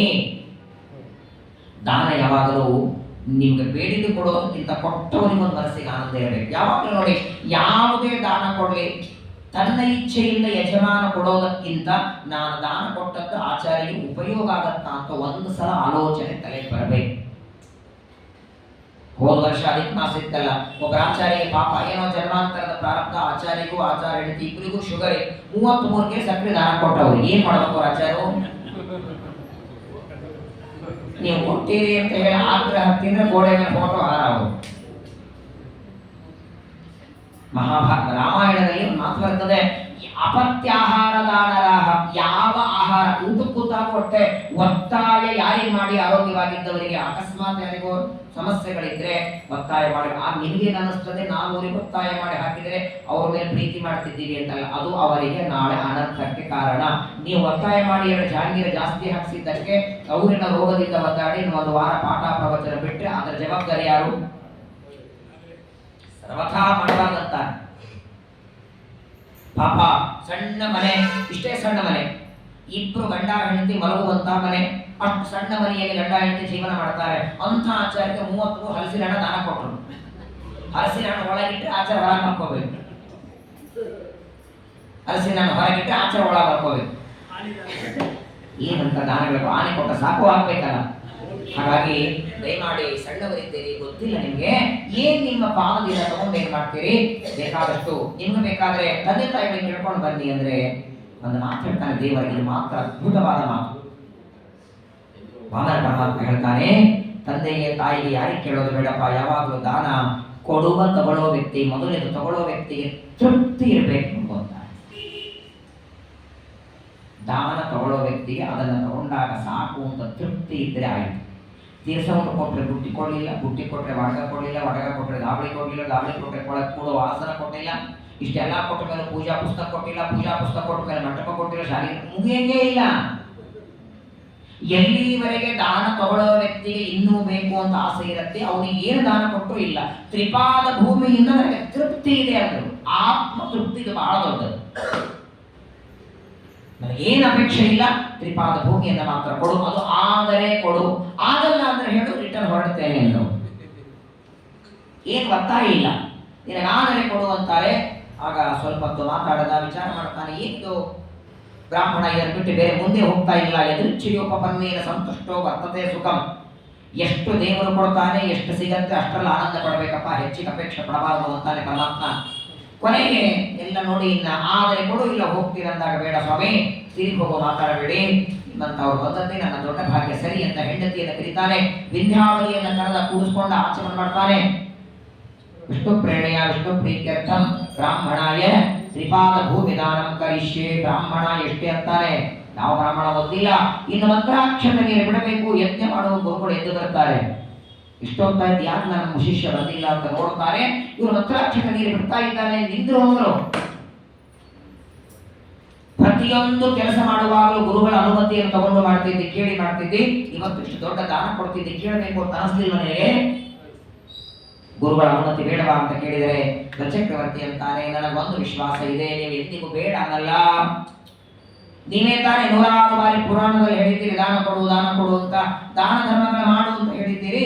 ಹಾಗಾಗಿ ನೀವು ಕೇಳಿದ್ರೇನು ಕೇಳದಿದ್ರೇನು ನೀವು ಒಪ್ಪಿಗೆ ಕೊಡ್ತೀರಿ ಅಂತ ಮಾಡುತ್ತಿದ್ದೇನೆ ಅಂದ್ರೆ, ಆಗ ಶುಕ್ರಾಚಾರ್ಯ ಅಂತಾರೆ, ಕೊಡಬೇಡ. ನೀನು ಕೊಡಲಿಲ್ಲ, ಕೊಡಬೇಡ ಅಂತ ಹೇಳ್ತೀನಿ ಅಂತ ನಾನು ಹೇಳ್ತಿದ್ದೇನೆ, ಕೊಡಬೇಡ ಅಂದ್ರು. ನೀ ನನ್ನ ಶಿಷ್ಯ, ನಿನಗೆ ಹಿತವಾಗುವುದನ್ನು ನಾನು ಹೇಳಬೇಕು. ಈ ದಾನದಿಂದ ನಿನಗೆ ಅನರ್ಥ ಇದೆ. ಸಾಮಾನ್ಯವಾಗಿ ದಾನ ಕೊಟ್ಟರೆ ಸದ್ಗತಿ ಆಗತ್ತೆ, ಇದು ಸದ್ಗತಿ ಕೊಡುವ ದಾನವಲ್ಲ, ಸರ್ವಥಾ ಕೊಡ್ಲಿಕ್ಕೆ ಹೋಗ್ಬೇಡ. ಯಾಕೆ ಸ್ವಾಮಿ ಅಂತ ಕೇಳ್ತಾನೆ ಬಲಚಕ್ರವರ್ತಿ. ಮೊದಲನೇದ್ದು, ಏನು ದಾನ ಕೊಡ್ತಿದ್ದಿ, ಯಾರಿಗೆ ಕೊಡ್ತಿದ್ದಿ, ಎರಡು ಕಲಿಯಲ್ಲಿ ತಗೋ ಅಂತಾರೆ. ಕೊಡ್ತಾ ಇದ್ದದ್ದು ತ್ರಿಪಾದ ಭೂಮಿ, ಯಾರಿಗೆ? ಬಸವೇಶ್ವರ ನಗರ ವಾಮನಾಚಾರ್ಯರಲ್ಲ, ಏನೋ ಸಣ್ಣ ಒಟೋ ಕೈಯಲ್ಲಿ ಛತ್ರಿ ಹಿಡ್ಕೊಂಡ್ ಬಂದಿದ್ದಾರೆ, ಎಲ್ಲೋ ಒಂದು ಹೊಲದಲ್ಲಿ ಮೂರು ಹೆಜ್ಜೆ ಕೊಡೋದಿದೆ. ಇವ್ರು ಯಾರು ಗೊತ್ತಾ? ಮೊದಲಿಗೆ ಬಂದಿರುವ ವ್ಯಕ್ತಿಯ ಪರಿಚಯ ಇದೆ ಅಂತ ಕೇಳ್ತಾರೆ ಶುಕ್ರಾಚಾರ್ಯರು. ಏಷ ವೈರೋಚನೆ ಸಾಕ್ಷಾತ್ ಭಗವಾನ್ ವಿಷ್ಣುರವ್ಯಯ ಕಶ್ಯಪಾದಧಿವೇರ್ಚಾತೋ ದೇವಾನಾಂ ಕಾರ್ಯ ಸಾಧಕಃ.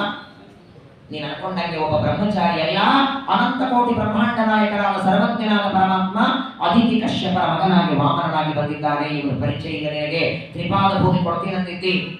ಒಂದು ಪಾದದಿಂದ ಮೇಲಿನ 7 ಲೋಕ, ಇನ್ನೊಂದು ಪಾದದಿಂದ ಕೆಳಗಿನ 7 ಲೋಕ, 2 ಪಾದದಿಂದ 14 ಲೋಕ ವ್ಯಾಪಿಸಿಬಿಡ್ತಾನೆ. 3ನೇ ಪಾದ ಎಲ್ಲಿ ಕೊಡ್ತೀವಿ? ಕೈಯಿಂದ ದಾನ ಮಾಡಬೇಕೇ ಹೊರತು ಕೈ ಕಿತ್ತಿ ದಾನ ಮಾಡುವಲ್ಲ. ಮನೆಯಲ್ಲಿ ಒಂದು 2 kg ಅಕ್ಕಿ ಇದನ್ನೆಲ್ಲ ದಾನ ಕೊಟ್ಟು ಕೊಡೋದು. ನಾಳೆ ಸ್ವಲ್ಪ ಅಕ್ಕಿ ಕೊಡ್ತೀರಾ ಊಟಕ್ಕೆ, ಮನೆ ತಂದಿದ್ರಲ್ಲಿ ಏನು ದಾನ ಕೊಟ್ಟಿವಿ? ಬುದ್ಧಿವಂತ ಅಂತ ಅವನಿಗೆ. ನಿನ್ನ ಜೀವನಕ್ಕೆ ಇಟ್ಟುಕೊಂಡು ದಾನ ಮಾಡು, ಎಲ್ಲ ಇದ್ದದ್ದು ದಾನ ಮಾಡಿ ಒದ್ದಾಡಬೇಡ, ಬೇಡ ಅಂತಾರೆ ಶುಕ್ರಾಚಾರ್ಯ. ಬಲಚಕ್ರವರ್ತಿ ಅಂತಾರಲ್ಲ, ಸ್ವಾಮಿ ಈ ಮಾತು ಒಂದು 2 ನಿಮಿಷ ಮುಂಚೆ ಹೇಳಬಾರಲ್ಲ. ಸಂಕಲ್ಪ ಮಾಡುವುದಕ್ಕೆ ಮೊದಲು ಒಂದು ಬಾರಿ ಕೊಡ್ತೇನೆ ಅಂತ ಮಾತು ಕೊಟ್ಟಿದ್ದೇನೆ, ಈಗ ಹೇಗೆ ಹೇಳಿ ಕೊಡಲ್ಲ ಅಂತ ಸ್ವಲ್ಪ ಮುಂಚೆ ಬಂದು ನೀವು ಹೇಳಿದ್ರೆ ನಾನು ಇಲ್ಲ ಅಂತಿದ್ದೆ.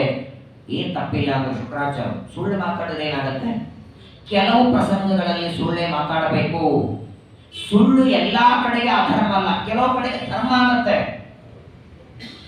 ಕೆಲವು ಪ್ರಸಂಗಗಳಲ್ಲಿ ಸುಳ್ಳು ಮಾತಾಡಬೇಕು. ಎಲ್ಲೆಲ್ಲಿ? ಸ್ತ್ರೀಷು ನರ್ಮ ವಿವಾಹೇ ಚ ವೃತ್ಯರ್ಥೆ ಪ್ರಾಣ ಸಂಕಟೆ ಗೋಬ್ರಾಹ್ಮಣಾರ್ಥೆ ಹಿಂಸಾಯಾಂ ನಾನೃತಂ ಸ್ಯಾತ್ ಜುಗುಪ್ಸಿತಂ. ಮೊದಲನೇದು, ಸ್ತ್ರೀಯರ ಜೊತೆಗೆ ಮನೆಯಲ್ಲಿ ಮಾತಾಡುವಾಗ ಏನಾದರೂ ಹೇಳಿದ್ರೆ ಆಯಿತು ಅಂತ ಹೇಳಬೇಕು, ಮಾಡಲಿಲ್ಲ ಅಂದ್ರೆ ತಪ್ಪಲ್ಲ. ನರ್ಮ ಅಂದ್ರೆ ಚೇಷ್ಟೆ ಮಾಡುವಾಗ, ಹಾಸ್ಯ ಮಾಡುವಾಗ, ಏನೋ ನಗನಗತ ನೋಡಪ್ಪ ನಾನೇನಾದ್ರೂ CM ಆದ್ರೂ ಮನೆ ಕಟ್ಟಿಸ್ಕೊಡ್ತೇನೆ, ನಾನು ಕಟ್ಟಿಸ್ಲಿಲ್ಲ ಅಂತ ಯಾಕೆ ಹೇಳಕ್ ಬಂದ್ರೆ ಅಷ್ಟು 100 ಮಾತಾಡಿರ್ತ, ಅದೆಲ್ಲ ಸುಳ್ಳು ಮಾತಾಡಿದ್ರೆ ತಪ್ಪಲ್ಲ.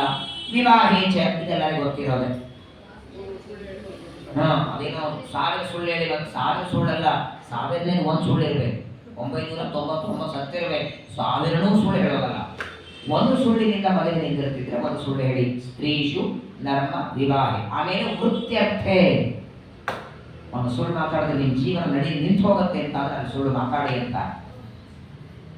ಒಂದು ಸುಳ್ಳಿನಿಂದ ನಿಮ್ಮ ಬದುಕು ನಡೀತಿದ್ರೆ ಅವಶ್ಯವಾಗಿ ಸುಳ್ಳು ಮಾತಾಡಿ. ವೃತ್ಯರ್ಥೆ ಪ್ರಾಣ ಸಂಕಟೆ. ಪ್ರಾಣ ಸಂಕಟ ಇದ್ದಾಗ, ಪ್ರಾಣಕ್ಕೆ ಆಪತ್ತು ಒದಗಿದಾಗ, ಸುಳ್ಳು ಮಾತಾಡಿದ್ರೆ ಬದುಕುವ ಪ್ರಸಂಗ ಇದ್ದರೆ ಮಾತಾಡಿ ಸುಳ್ಳು.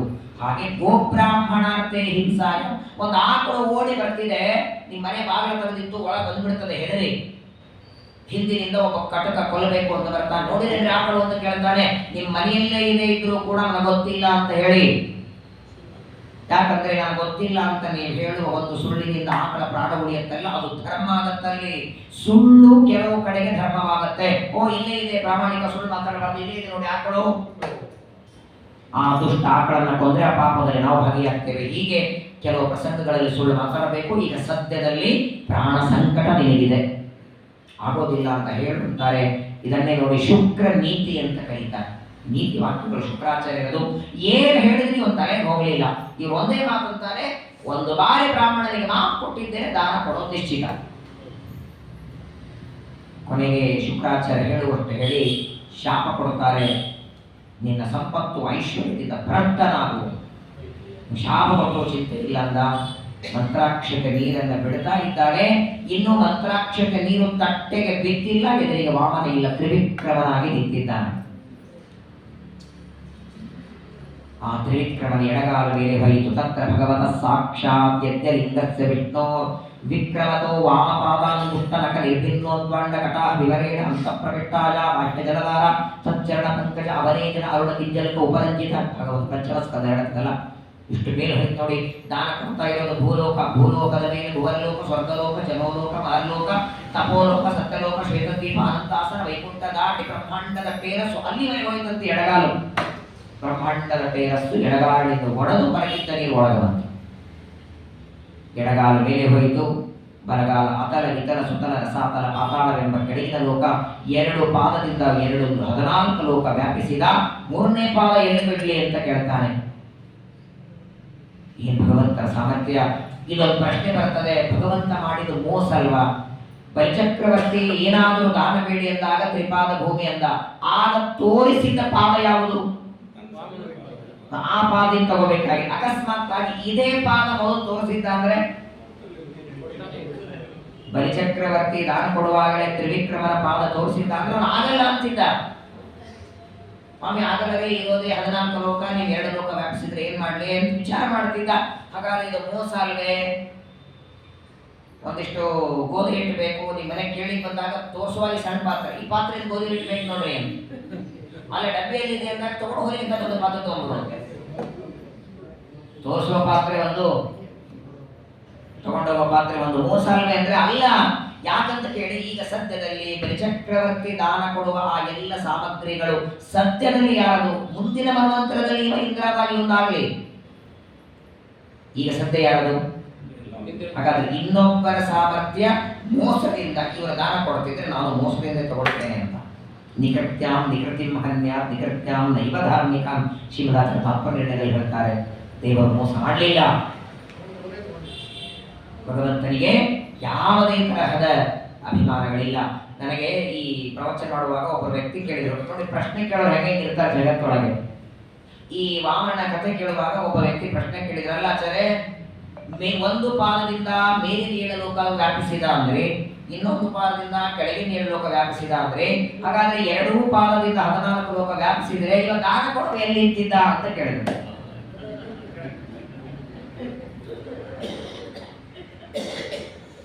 ನಗು ಬರ್ತಾರೆ ನಿಮ್ಗೆ, ನನಗೂ ನಗುನೇ ಬಂದಿತ್ತು. ಅವನ ಪ್ರಶ್ನೆ ಕೇಳಿ, ದಾನ ಕೊಡೋ ಬಲಿಚಕ್ರವರ್ತಿ ಎಲ್ಲಿ ನಿಂತಿದ್ದ? ಮತ್ತೆ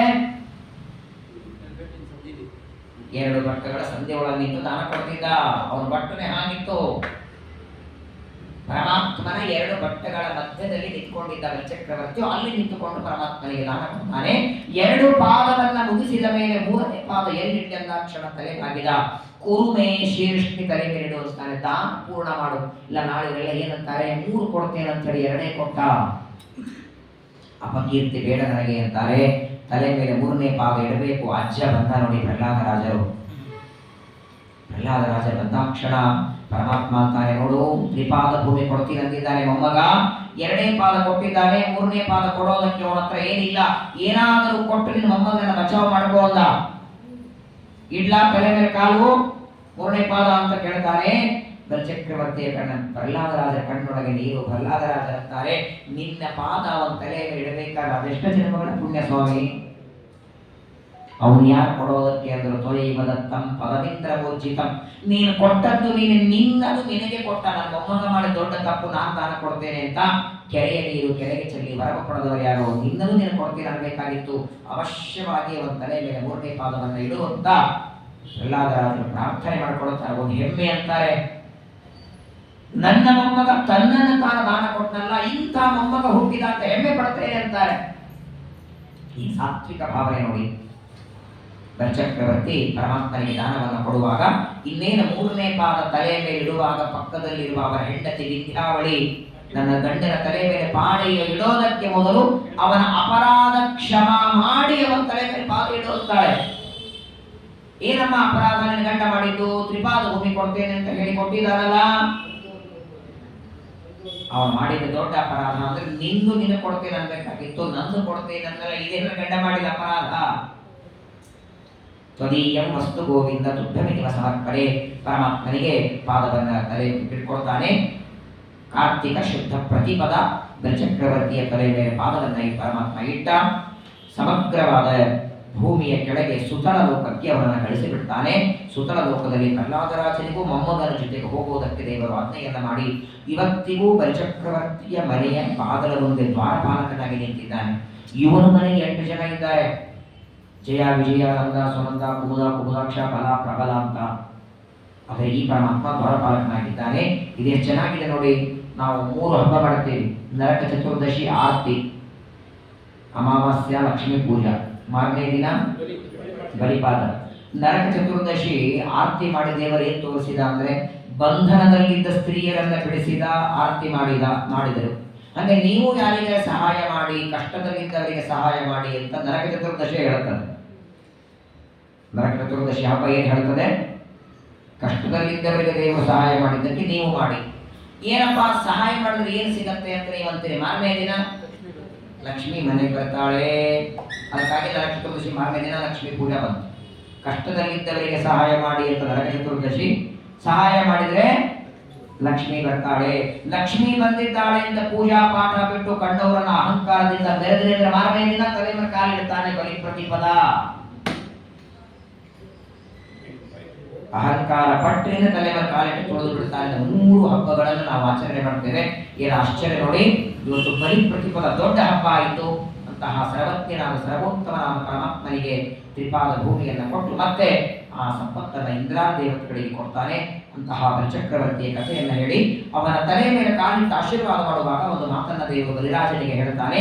ನೀನು ನನಗೆ ದಾನ ಕೊಟ್ಟದ್ದು, ನಾನು ನಿನ್ನ ತಲೆ ಮೇಲೆ ಕೈ ಇಟ್ಟು ಆಶೀರ್ವಾದ ಮಾಡಿದ ಈ ಕಥೆಯನ್ನ ಯಾರು ಮನೆಯಲ್ಲಿ ಶ್ರಾದ್ದ ಕಾಲದಲ್ಲಿ ಪಠನ ಮಾಡ್ತಾರೆ ಅವರಿಗೆ ಉತ್ತಮವಾದಂತಹ ಪಿತೃಗಳಿಗೆ ಸದ್ಗತಿಯನ್ನು ಕೊಡ್ತೇನೆ ಅಂತ ಹೇಳಿ ವಾಮನ ದೇವರ ಚರಿತ್ರೆಯನ್ನು ಮುಗಿಸಿ ಅನಂತರದಲ್ಲಿ ಸತ್ಯವ್ರತ ರಾಜನಿಗೆ ಅನುಗ್ರಹ ಮಾಡುವುದಕ್ಕೆ ಸಮುದ್ರದ ಮಧ್ಯದಲ್ಲಿ ಮತ್ಸ್ಯಾವತಾರವನ್ನು ಪರಮಾತ್ಮ ಧಾರಣ ಮಾಡಿ ಸಣ್ಣದಾದ ಮೀನು ಸತ್ಯವ್ರತ ರಾಜ ಅರ್ಘ್ಯ ಕೊಡಬೇಕು ಅಂತಾನೆ. ಕೈಯಲ್ಲಿ ಮೀನು ಬಂತು. ಅಯ್ಯೋ ಇದೇನೆ ನೀರು ಕೊಡಬೇಕು ಚೆಲ್ಲಬೇಕಂತಾನೆ. ಆಗ ಮೀನು ಹೇಳುತ್ತದೆ, ನನ್ನನ್ನು ಇದು ಚೆಲ್ಲಬೇಡ, ಕಮಂಡಲದಲ್ಲಿ ತುಂಬಿಕೊಂಡು ಮನೆಗೆ ಹೋಗು. ಹಾಕಿಕೊಂಡು ಮನೆಗೆ ಬರೋದರಲ್ಲಿ ಕಮಂಡಲ ತುಂಬಿದೆ, ನನಗೆ ಜಾಗ ಸಾಲ್ತಾ ಇಲ್ಲ ಅಂತಾನೆ.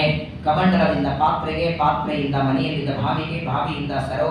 ಆ ಮೀನು ಹೇಗಿತ್ತು ಅಂದ್ರೆ ಕೆಳಗೆ ಬಿಟ್ಟರೆ ದೊಡ್ಡದಾಗಬೇಕು, ಮುಟ್ಟಿದ್ರೆ ಸಣ್ಣದಾಗಬೇಕು. ಕೊನೆಗೆ ಸಮುದ್ರಕ್ಕೆ ಹಾಕಬೇಕಂದಾಗ ನೀನು ಯಾರು ಅಂತ ಕೇಳ್ತಾನೆ. ಆಗ ಪರಮಾತ್ಮ ಹೇಳ್ತಾನೆ, ನನ್ನ ಮತ್ಸ್ಯ ರೂಪ ಇದು. ಇನ್ನು ಸ್ವಲ್ಪೇ ದಿನಗಳಲ್ಲಿ ಪ್ರಳಯ ಆಗೋದಿದೆ. ನೀನು ಮುಂದಿನ ಮನ್ವಂತರಕ್ಕೆ ಬೇಕಾಗುವ ಸಂಪತ್ತೆಲ್ಲ ತಗೊಂಡು ಎಲ್ಲ ಋಷಿಗಳನ್ನ ನಾವಿನಲ್ಲಿ ಕೂತ್ಕೊಂಡು ನಡಿ. ಆ ನಾವು ಅಲ್ಲಾಡುವಾಗ ಒಂದು ಮೀನು ಕಾಣಿಸ್ತದೆ. ಆ ಮೀನಿಗೆ ಒಂದು ಕೋಡಿ ಇರ್ತದೆ. ಅದಕ್ಕೆ ನೀನು ಹಗ್ಗವನ್ನು ಕಟ್ಟು. ಆ ಮೀನು ಅಂದ್ರೆ ನಾನು ಮತ್ಸ್ಯ ರೂಪದಿಂದ ನಿನಗೆ ಉಪದೇಶವನ್ನ ಮಾಡ್ತೇನೆ ಅಂತ ಸತ್ಯವ್ರತ ರಾಜನಿಗೆ ಪರಮಾತ್ಮ ಮತ್ಸ್ಯ ರೂಪದಿಂದ ಉಪದೇಶ ಮಾಡ್ತಾನೆ. ಅದೇ 18 ಪುರಾಣಗಳಲ್ಲಿ ಮೊದಲನೆಯದು ಮತ್ಸ್ಯ ಪುರಾಣ ಅಂತ ಪ್ರಸಿದ್ಧವಾಯಿತು. ಹೀಗೆ ಒಟ್ಟಾರೆ 8 ಭಗವಂತನ ಅವತಾರಗಳ ಕಥೆಯನ್ನ ಒಂದೇ ಸ್ಕಂದದಲ್ಲಿ ಶುಕಾಚಾರ್ಯರು ನಿರೂಪಣೆಯನ್ನು ಮಾಡ್ತಾರೆ.